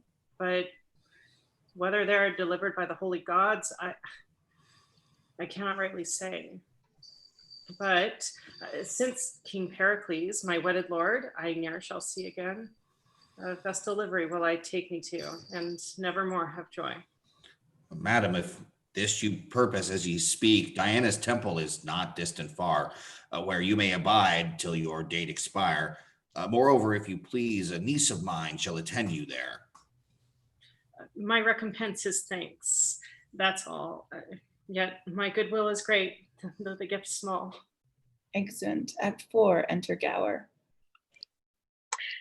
Imagine Pericles arrived at Tyre, welcomed and settled to his own desire. His woeful queen we leave at Ephesus, unto Diana there a votaress. Now to Marina bend your mind, whom our fast-growing scene must find at Tarsus, and by Cleon trained in music, letters, who hath gained of education all the grace which makes her both the heart and place of general wonder. But, alack, that monster envy, oft the rack of earned praise, Marina's life seeks to take off by treason's knife. And in this kind hath our Cleon one daughter, and a wench full grown, even ripe for marriage rite. This maid hight Philoten, and it is said for certain in our story she would ever with Marina be it when she weaved the slided silk with fingers long, small, white as milk, or when she would with sharp needle wound the cambric, which she made more sound by hurting it, or when to the lute she sung and made the night bird mute that still records with moan, or when she rich and constant pen veiled to her mistress Dian, still this Philoten contends in skill with absolute Marina. So, with the dove of Paphos might the crow vie feathers white. Marina gets all praises, which are paid as debts, and not as given. This so darks in Philoten all graceful marks, that Cleon's wife, with envy rare, a present murderer does prepare for good Marina, that her daughter might stand peerless by this slaughter. The sooner her vile thoughts to stead, like Chlorida, our nurse, is dead. And cursed Dionysa hath the pregnant instrument of wrath pressed for this blow. The unborn event I do commend to your content. Only I carry winged time post on the lame feet of my rhyme, which never could I so convey unless your thoughts went on my way. Dionysa does appear with Leonine, a murderer. Exit. Scene 1, Tarsus, an open place near the seashore. Enter Dionysa and Leonine. Thy oath remember, thou hast sworn to do it. 'Tis but a blow which never shall be known. Thou canst not do a thing in the world so soon to yield thee so much profit. Let not conscience, which is but cold and flaming love in thy bosom, inflame too nicely, nor let pity, which even women have cast off, melt thee, but be a soldier to thy purpose. I will do it. But yet she is a goodly creature. The fitter, then, the gods should have her. Here she comes, weeping for her only mistress' death. Thou art resolved? I am resolved. Enter Marina with a basket of flowers. No, I will rob Tellus of her weed to strew thy green with flowers. The yellows, blues, the purple violets and marigolds shall as a carpet hang upon thy grave while summer days do last. Ay me, poor maid born in a tempest, when my mother died, this world to me is like a lasting storm, worrying me from my friends. How now, Marina? Why do you keep alone? How chance my daughter is not with you? Do not consume your blood with sorrowing. You have a nurse in me. Lord, how your favors changed with this unprofitable woe. Come, give me your flowers ere the sea mar it. Walk with Leonine. The air is quick there, and it pierces and sharpens the stomach. Come, Leonine, take her by the arm, walk with her. No, I pray you, I'll not bereave you of your servant. Come, come. I love the king your father and yourself with more than foreign heart. We every day expect him here. When he shall come and find our paragon to all reports thus blasted, he will repent the breadth of his great voyage. Blame both my lord and me that we have taken no care to your best courses. Go, I pray you, walk and be cheerful once again. Reserve that excellent complexion which did steal the eyes of young and old. Care not for me, I can go home alone. Well, I will go, but yet I have no desire to it. Come, come, I know 'tis good for you. Walk half an hour, Leonine, at the least. Remember what I have said. I warrant you, madam. I'll leave you, my sweet lady, for a while. Pray, walk softly. Do not heat your blood. What? I must have a care of you. My thanks, sweet madam. Exit Dionysa. Is this wind westerly that blows? Southwest. When I was born, the wind was north. Was it so? My father, as nurse said, did never fear, but cried, "Good seamen," to the sailors, galling his kingly hands, hailing ropes, and clasping to the mast, endured a sea that almost burst the deck. When was this? When I was born. Never was waves nor wind more violent, and from the ladder tackle washes off a canvas climber. Ha, says one, wilt out? And with a dropping industry they skip from stem to stern. The boatswain whistles and the master calls and trebles their confusion. Come, say your prayers. What mean you? If you require a little space for prayer, I grant it. Pray, but be not tedious, for the gods are quick of ear, and I am sworn to do my work with haste. Why, will you kill me? To satisfy my lady. Why would she have me killed? Now, as I can remember, by my troth, I never did her hurt in all my life. I never spake bad word, nor did ill turn to any living creature. Believe me, la, I never killed a mouse, nor hurt a fly. I trod upon a worm against my will, but I wept for it. How have I offended wherein my death might yield her any profit, or my life imply her any danger? My commission is not to reason of the deed, but do it. You will not do it for all the world, I hope. You are well favored, and your looks foreshow you have a gentle heart. I saw you lately when you caught hurt in parting two that fought. Good sooth, it showed well in you. Do so now. Your lady seeks my life. Come you between and save poor me, the weaker. I am sworn I will dispatch. He seizes her. Enter pirates. Hold, villain! Oh! Leonine runs away. A prize! A prize! Half pot, mates, half pot. Come, let's have her aboard suddenly. Exit pirates with Marina. Re-enter Leonine. These roguing thieves serve the great pirate Valdez, and they have seized Marina. Let her go.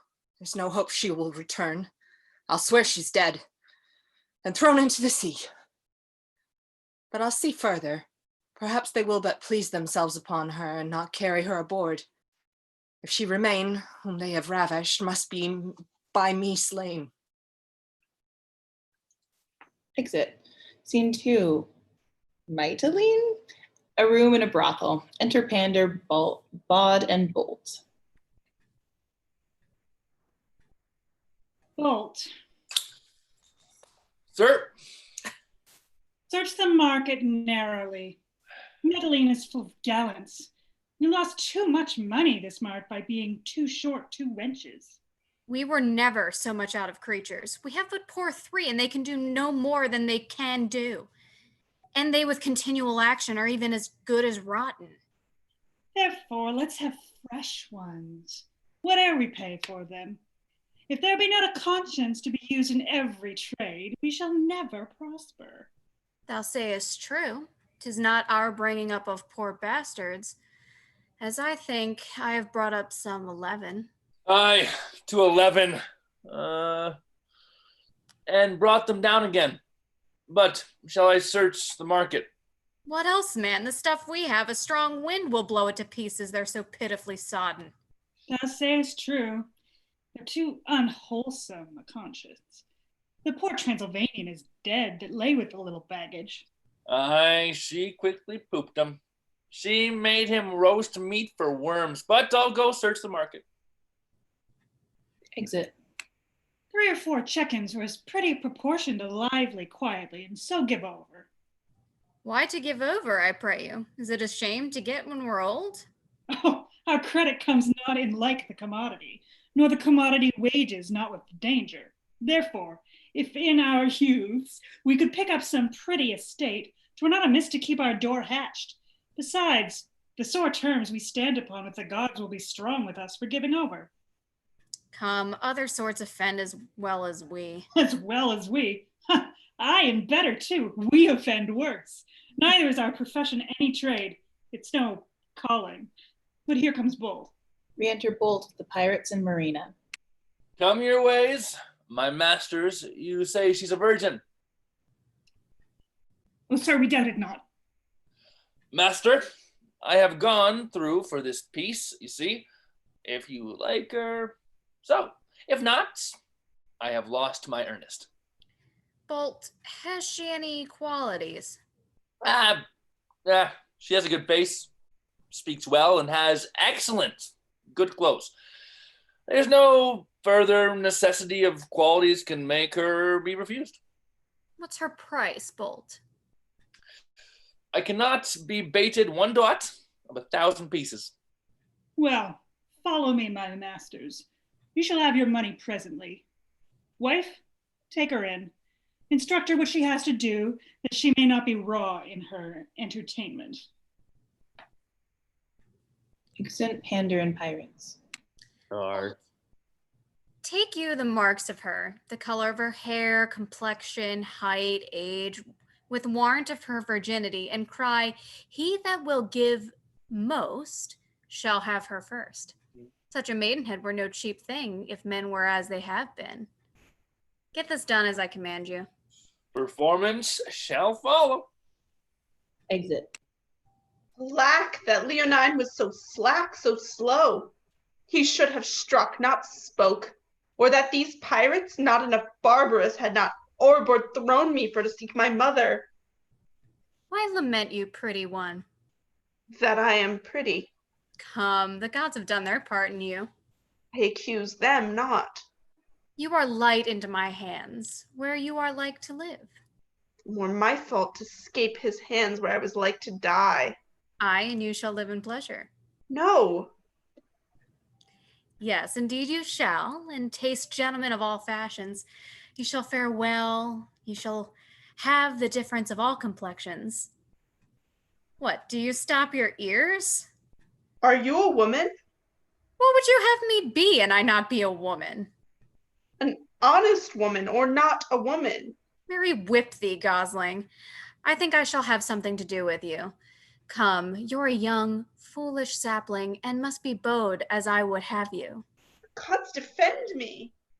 If it please the gods to defend you by men, then men must comfort you, men must feed you, men must stir you up. Bolt's returned. We enter Bolt. Now, sir, hast thou cried her through the market? I have cried her almost to the number of her hairs. I have drawn her picture with my voice. And prithee tell me, how dost thou find the inclination of the people, especially of the younger sort? Oh, faith, they listened to me as they would have hearkened to their father's testament. There was a Spaniard's mouth so watered that he went to bed to her very description. We shall have him here tomorrow with his best ruff on. Oh, no, tonight. But, mistress, do you know the French knight that cowers in the hams? Who, Monsieur Verrot? Aye, he offered to cut a caper at the proclamation, but he made a groan at it and swore he would see her tomorrow. Well, as for him, he brought his disease hither, here, but he does repair it. I know he will come in our shadow to scatter his crowns in the sun. Well, if we had of every nation a traveler, we should lodge them with this sign. Pray you, come hither a while. You have fortunes coming upon you. Mark me. You must seem to do that fearfully, which you commit willingly. Despise the profit where you have most gain. To weep that you live, as ye do makes pity in your lovers. Seldom but that pity begets you a good opinion, and that opinion a mere profit. I understand you not. Oh, take her home, mistress, take her home. These blushes of hers must be quenched with some present practice. Thou sayest true, of faith, so they must. For your bride goes to that with shame, which is her way to go with warrant. Faith, some do and some do not. But, mistress, if I have bargained for the joint, Thou mayest cut a morsel off the spit. I may. So. Who should deny it? Come, young one, I like the manner of your garments well. Aye, by my faith, they shall not be changed yet. Bolt, spend thou that in the town. Report what a sojourner we have. You'll lose nothing by custom. When nature flames this piece, she meant thee a good turn. Therefore, say what a paragon she is, and thou hast the harvest out of thine own report.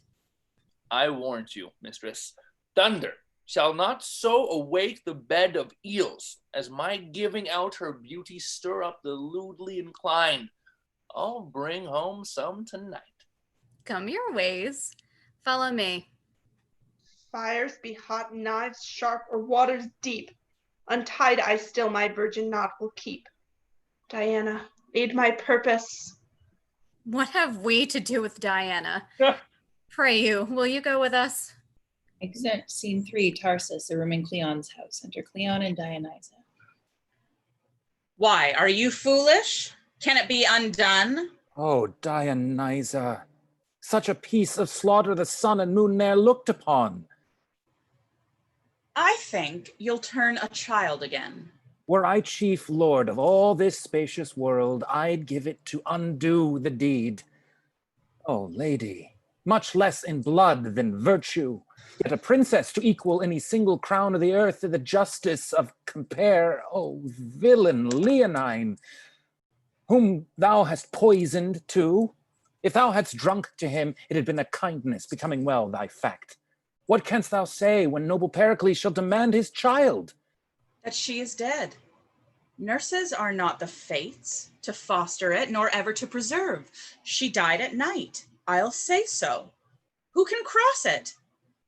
Unless you play the pious innocent and for an honest attribute cry out, she died by foul play. Oh, go to.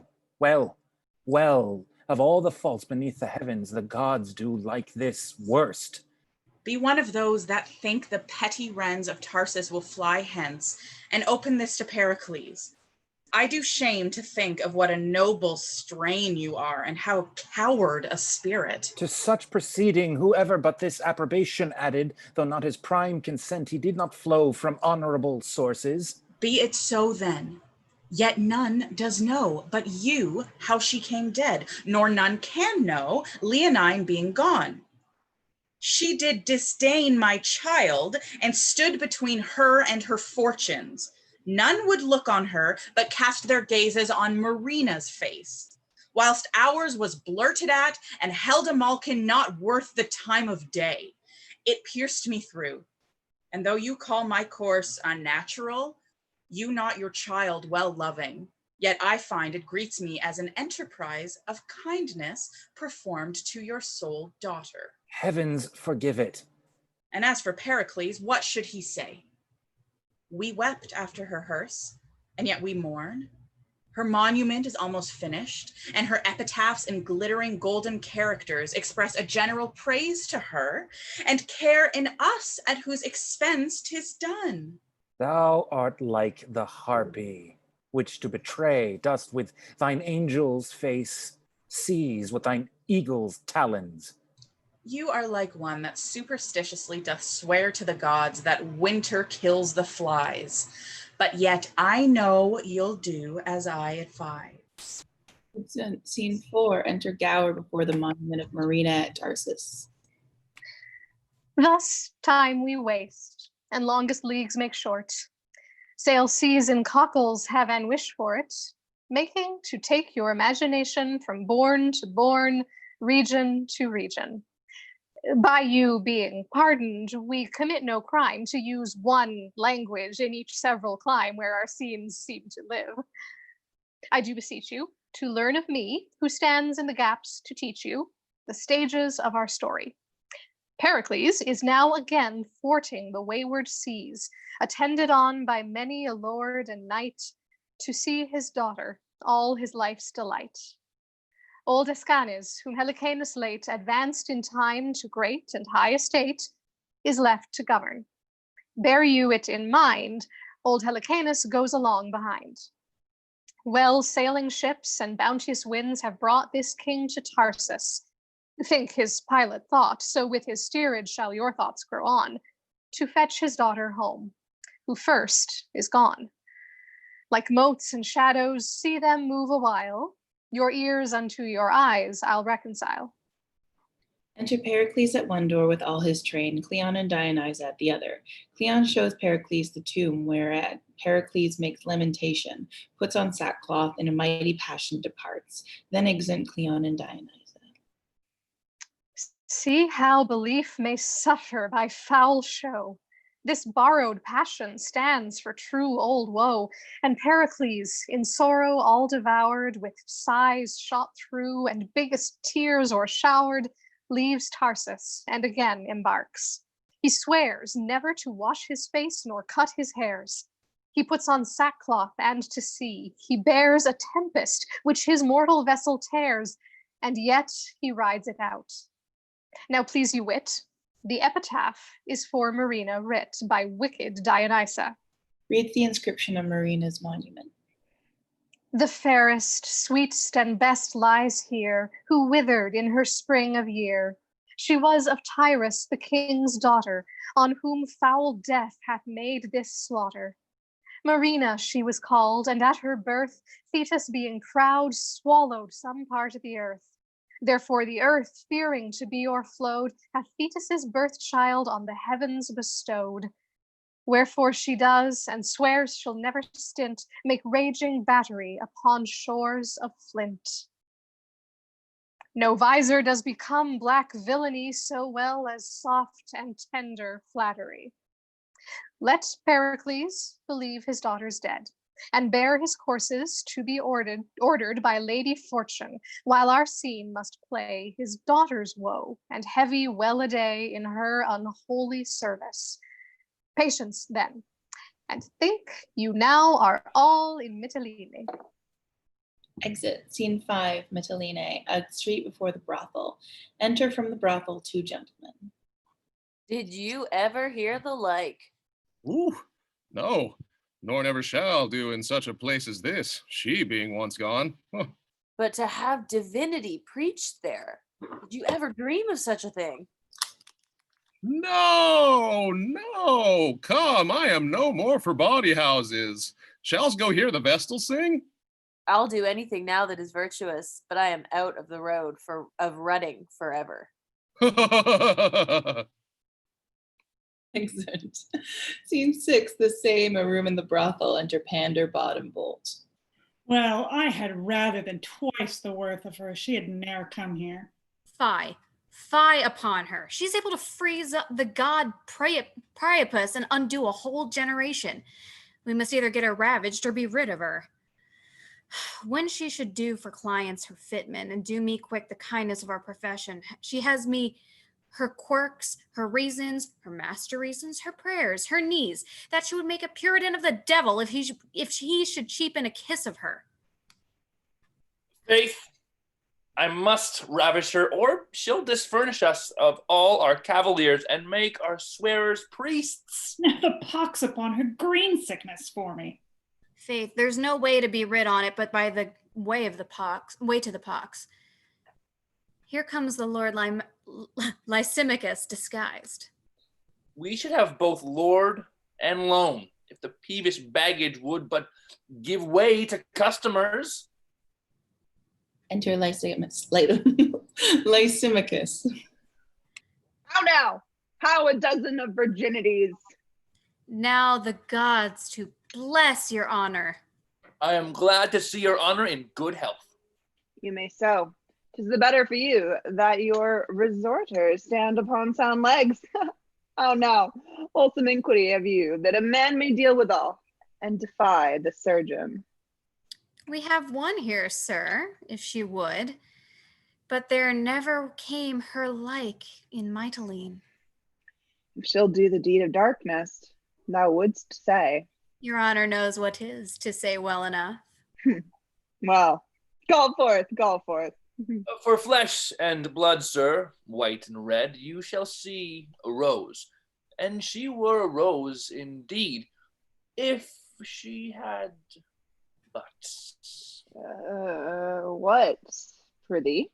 Oh, sir, I can be modest. That dignifies the renown of a bawd no less than it gives good report to a number to be chaste. Exit Bolt.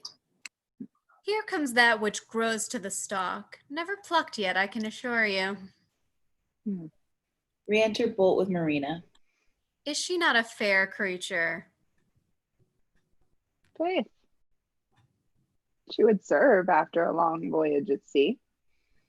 Well, there's for you. Leave us. I beseech your honor, give me leave. A word and I'll have done presently. I beseech you do. First, I would have you note, this is an honorable man. I desire to find him so that I may worthily note him. Next, he is the governor of this country, and a man whom I am bound to. If he govern the country, you are bound to him indeed. But how honorable he is in that, I know not.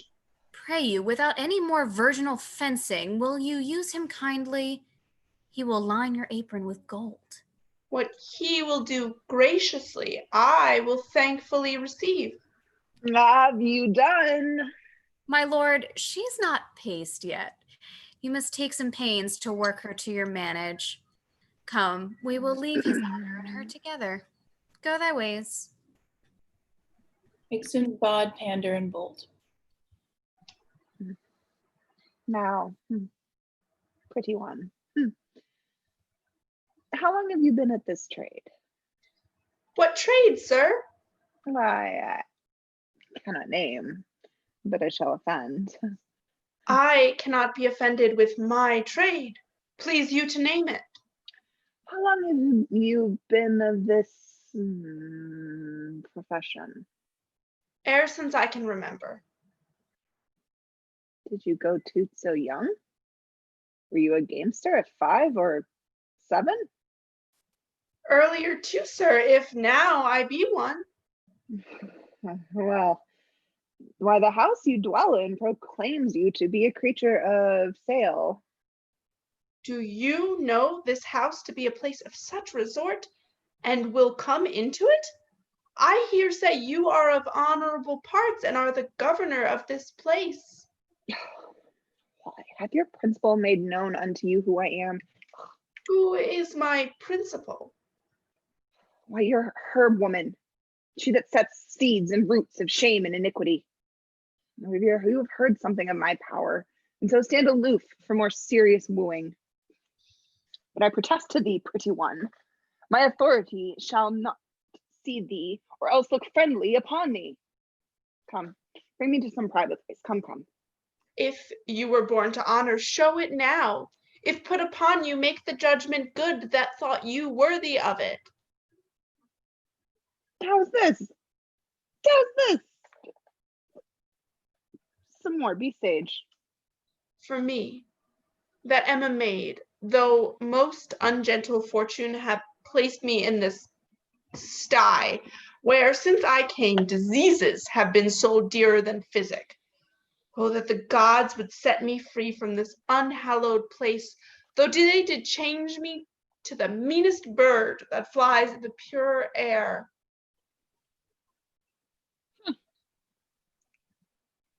I did not think thou couldst have spoke so well. Ne'er dreamed thou couldst. Had I brought hither a corrupted mind, speech hath altered it.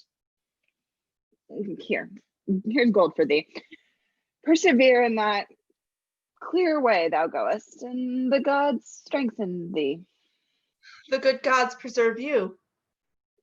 For me, be you thoughten that I came with no ill intent. For to me the very doors and windows savor vilely. Fare thee well.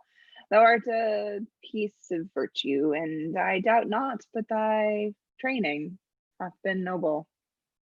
Here's more gold for thee. The curse upon him, die he like a thief that robs thee of thy goodness. Thou dost hear from me, it shall be for thy good. We enter Bolt. I beseech your honor one piece for me. Punt, thou damned doorkeeper! Your house, but for this virgin that doth prop it, would sink and overwhelm you. Away! Exit. How's this? Oh. We must take another course with you. If your peevish chastity, which is not worth a breakfast in the cheapest country under the cope, shall undo a whole household, let me be gelded like a spaniel. Come your ways. Whither would you have me? I must have your maidenhead taken off, or the common hangman shall execute it. Come your ways. We'll have no more gentlemen driven away. Come your ways, I say. Re-enter Bod. How now? What's the matter? Oh, worse and worse, mistress. She has here spoken holy words to the Lord Lysimachus. Oh, abominable. She makes our profession as it were to stink afore the face of the gods. Mary, hang her up forever.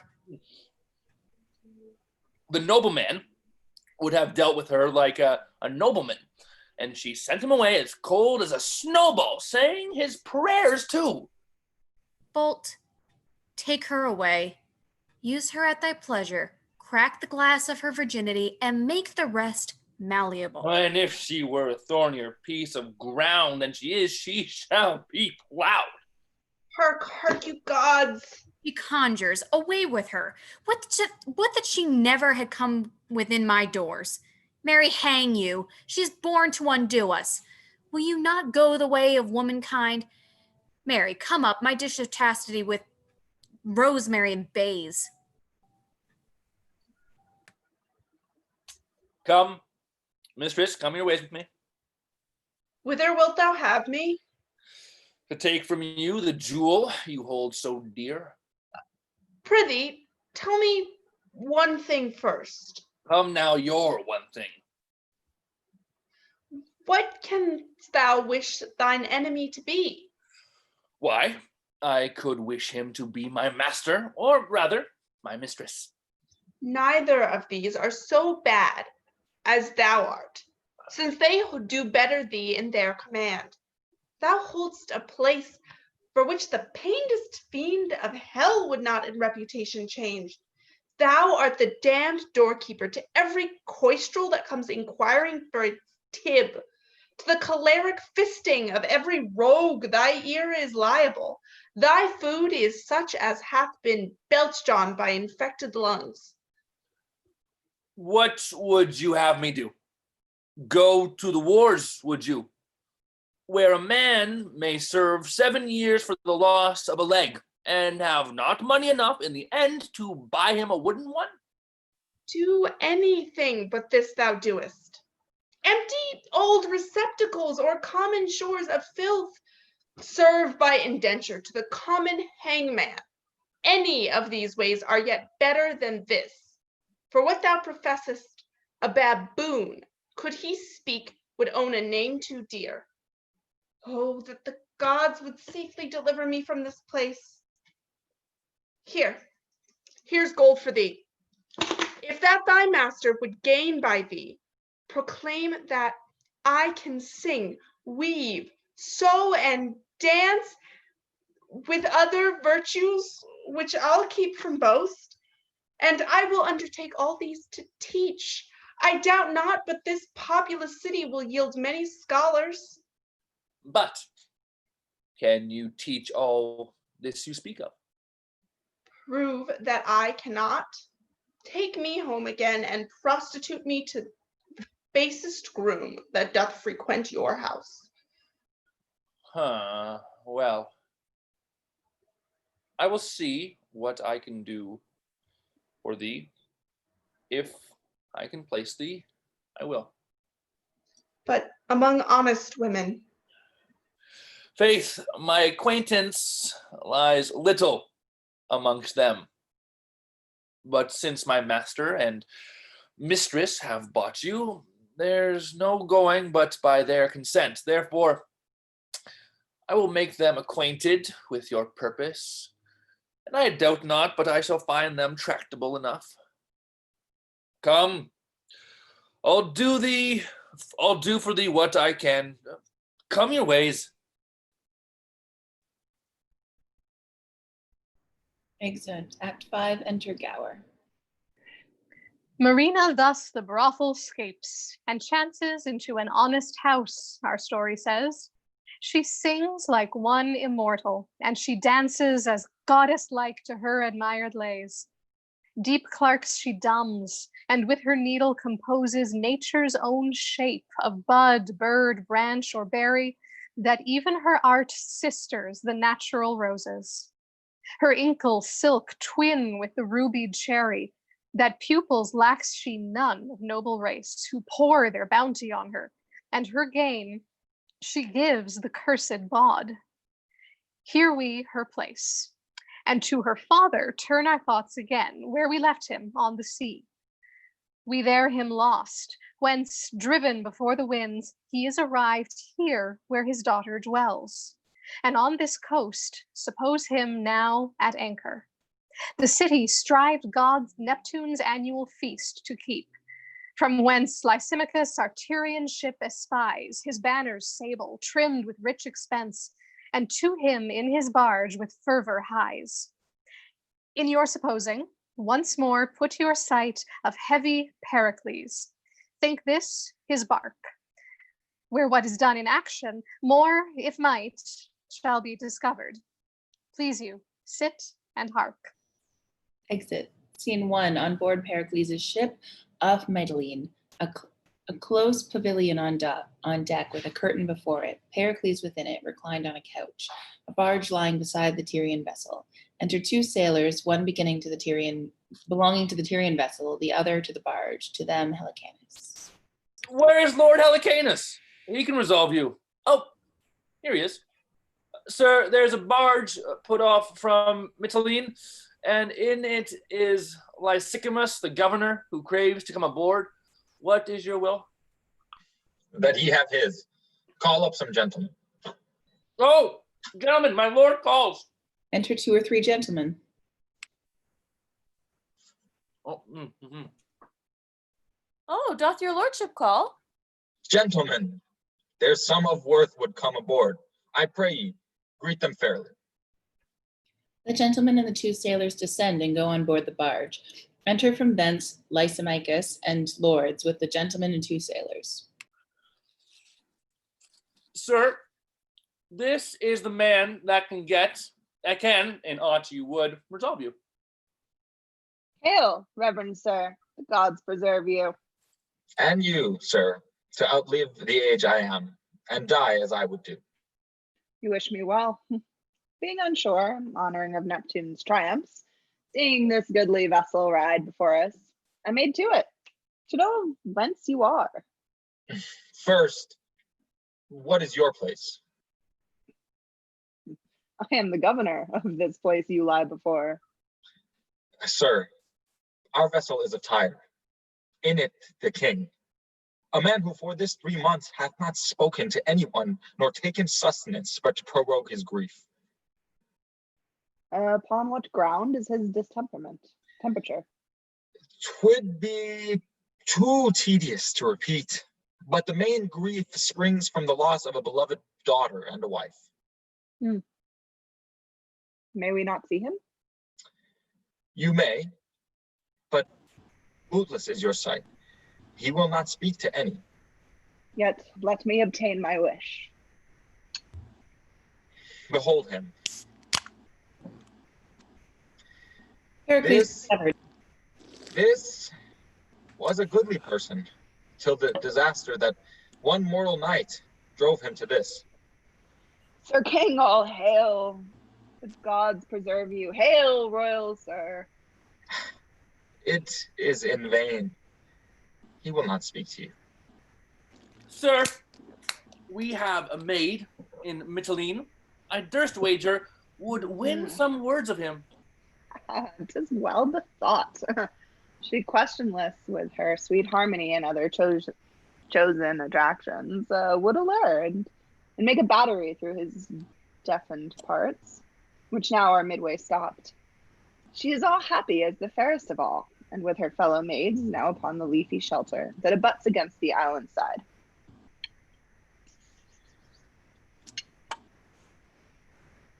Whispers a lord who goes off in the barge with Lysimachus. Sure, all's effectless, yet nothing will omit that bears recovery's name. But since your kindness we have stretched thus far, let us beseech you that for our gold we may provision have, wherein we are not destitute for want, but weary for the staleness. Oh, sir, a courtesy which, if we should deny, the most just gods for every graph would send a caterpillar, and so afflict our province. Yet once more, let me entreat to know at large the cause of your king's sorrow. Sit, sir. I will recount it to you. But see, I am prevented. We enter from the barge lord with Marina and a young lady. Oh, here is the lady that I sent for. Welcome, fair one. Is't not a goodly presence? She's a gallant lady. She's such a one that, were I well assured, came of a gentle, kind, and noble stock. I'd wish no better choice, and think me rarely wed. Fair one, all goodness that consists in bounty expect even here, for is a kingly patient. If that thy prosperous and artificial feet can draw him but to answer thee in aught, thy sacred physic shall receive such pay as thy desires can wish. Sir, I will use my utmost skill in his recovery, provided that none but I and my companion maid be suffered to come near him. Come, let us leave her, and the gods make her prosperous.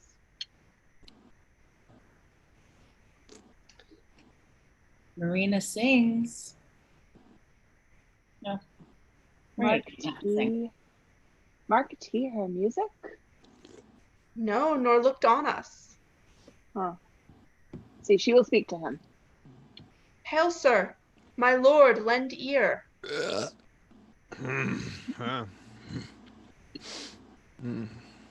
I am a maid, my lord, that ne'er before invited eyes, but have been gazed on like a comet. She speaks, my lord, that maybe hath endured a grief might equal yours, if both were justly weighed. Though wayward fortune did malign my state, my derivation was from ancestors who stood equivalent with mighty kings. But time hath rooted out my parentage, and to the world and awkward casualties bound me in servitude. I will desist, but there is something glows upon my cheek and whispers in mine ear, go not till he speak. My fortunes. Parentage. Good parentage. To equal mine. Was it not that? What say you? I said, my lord, if you did know my parentage, you would not do me violence. I do think so. Pray you, turn your eyes upon me. You are like something that... What country, woman? Here of these shores. No, nor of any shores.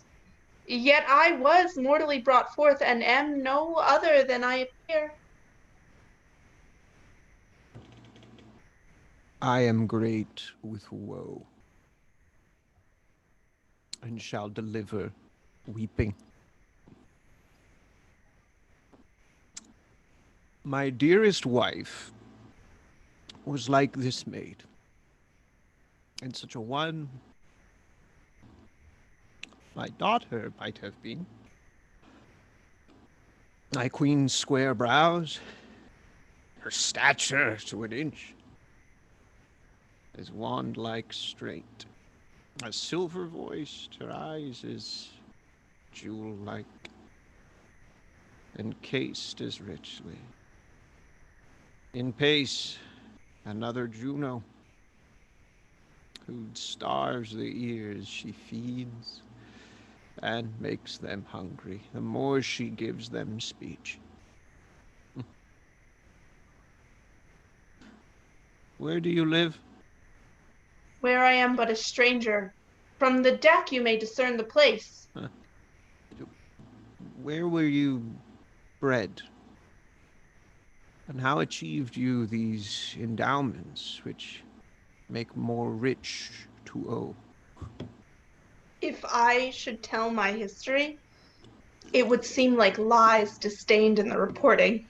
Prithee, speak. Falseness cannot come from me. For thou look'st modest as justice. Thou seem'st a palace for the crowned truth to dwell in. I will believe thee, and make my senses credit thy relation to points that seem impossible. For thou look'st like one I loved indeed. What were thy friends? Didst thou not say, when I did push thee back, which was when I perceived thee, thou camest from good descending? So indeed I did. Report thy parentage. I think thou saidst thou hast been tossed from wrong to injury, and that thou thought'st thy griefs might equal mine, if both were opened. Some such thing I said, and said no more but what my thoughts did warrant me was likely. Tell thy story. If thine consideredst prove the thousandth part of my endurance, thou art a man, and I have suffered like a girl. that thou dost look like patience gazing on kings' graves, smiling extremity out of act. What were thy friends? How lost thou them? Thy name, thy most kind virgin. Recount, I do beseech thee. Come, sit by me. My name is Marina. Oh, I am mocked. And thou by some incensed god sent hither to make the world laugh at me? Patience, good sir, or here I'll cease. Nay, I'll be patient. Thou little knowest how thou dost startle me to call thyself Marina. The name was given me by one that had some power, my father and a king. How? A king's daughter. And called Marina. You said you would believe me, but not to be a troubler of your peace. I will end here. But you are flesh and blood. Have you a working pulse? And are you no fairy? Motion. Well, speak on. Where were you born? And wherefore called Marina? Called Marina, for I was born at sea. At sea? What mother? My mother was the daughter of a king who died the minute I was born, as my good nurse Licorida hath oft delivered weeping. Ah! Oh, stop a little.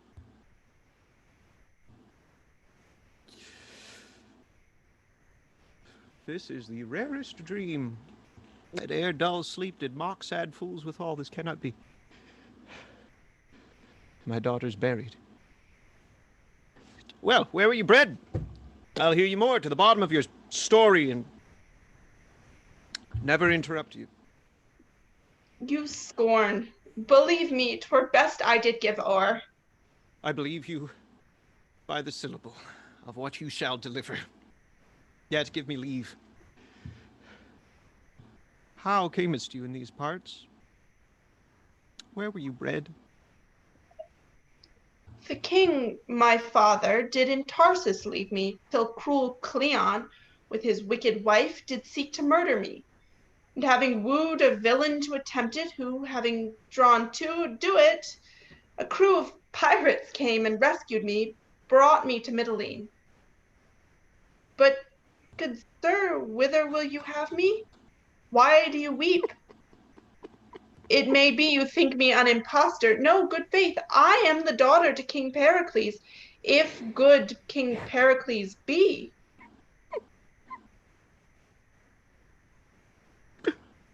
Ho! Helicanus! Calls my lord. Thou art a grave and noble counselor, most wise and general. Tell me, if thou canst, what this maid is, or what is like to be, that has thus made me weep. I know not. But here is the regent, sir, of Mitylene, speaks nobly of her. She would never tell her parentage. Being demanded that, she would sit still and weep. Oh, Helicanus, strike me, honored sir, give me a gash, put me to present pain, lest this great sea of joys rushing upon me o'erbear the shores of my mortality, and drown me with their sweetness. Oh, come hither, thou that begett'st him that did thee beget, thou that was born at sea, buried at Tarsus, and found at sea again! Oh, Helicanus, down on thy knees, thank the holy gods as loud as thunder threatens us. This is Marina. What was thy mother's name? Tell me but that, for truth can never be confirmed enough. Thou doubt'st did ever sleep. First, sir, I pray, what is your title? I am Pericles of Tyre. But tell me now my drowned queen's name, as in the rest you said thou hast been godlike perfection, the heir of kingdoms, and another like to Pericles, thy father. Is it no more to be your daughter than to say my mother's name was Thaisa? Thaisa was my mother, who did end the minute I began. Now, blessings on thee. Rise, thou art my child. Give me fresh garments. God, what? Mine own Helicanus. She is not dead, as she should have been. By savage Cleon, she shall tell thee all. When thou shalt kneel and justify in knowledge, she is thy very princess. Who is this? Sir, 'tis the governor of Mytilene, who, hearing of your melancholy state, did come to see you. I embrace you! Give me my robes. I'm wild in my beholding. Oh, heavens bless my girl. But hark, what music? Tell Helicanus, my Marina, tell him, or point by point, for yet he seems to doubt how sure you are my daughter. But what music? My lord, I hear none. None? The music of the spheres! List, my Marina. It's not good to cross him. Give him way. Rarest, how do ye not hear? My lord, I hear. Music. Most heavenly music. It nips me unto listening, and thick slumber hangs upon mine eyes. Let me rest. Sleeps. A pillow for his head. So leave him all. Well, my companion friends, if this but answer to my just belief, I'll well remember you. Absent all but Pericles. Diana appears to Pericles as in a vision. My temple stands in Ephesus. Hie thee thither, and do upon mine altar sacrifice.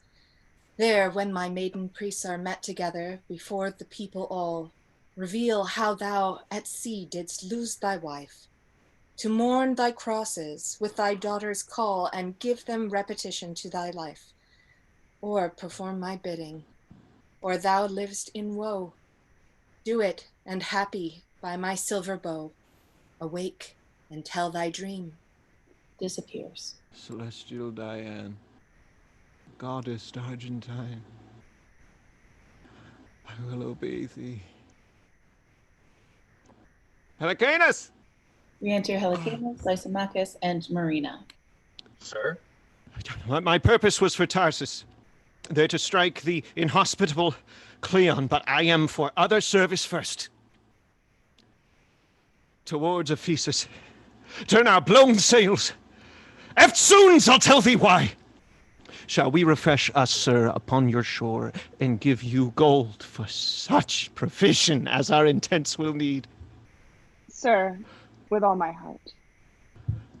And when you come ashore, I have another suit. You shall prevail. Were to woo my daughter, for it seems you have been noble towards her, sir. Oh, sir, lend me your arm. Come, my Marina. Excellent. Scene 2. Enter Gower before the temple of Diana of Ephesus. Now our sands are almost run, more a little, and then dumb. This my last boon give me, for such kindness must relieve me, that you aptly will suppose what pageantry, what feasts, what shows, what minstrelsy and pretty din the regent made in Mytilene to greet the king. So he thrived, that he is promised to be wived to fair Marina, but in no wise but in no wise, sorry, that in no wise, I lost my place, till he had done his sacrifice, as Dian bade, whereto, being bound, the interim pray you all confound. In feathered briefness sails are filled, and wishes fall out as they're willed. At Ephesus the temple see our king and all his company, that he can hither come so soon, is by your fancies thankful doom. Exit. Scene 3, the Temple of Diana at Ephesus. Thaisa standing near the altar as high priestess. A number of virgins on each side. Cerimon and other inhabitants of Ephesus attendant. Enter Pericles with his train, Lysimachus, Helicanus, Marina, and a lady. Hail, Diane!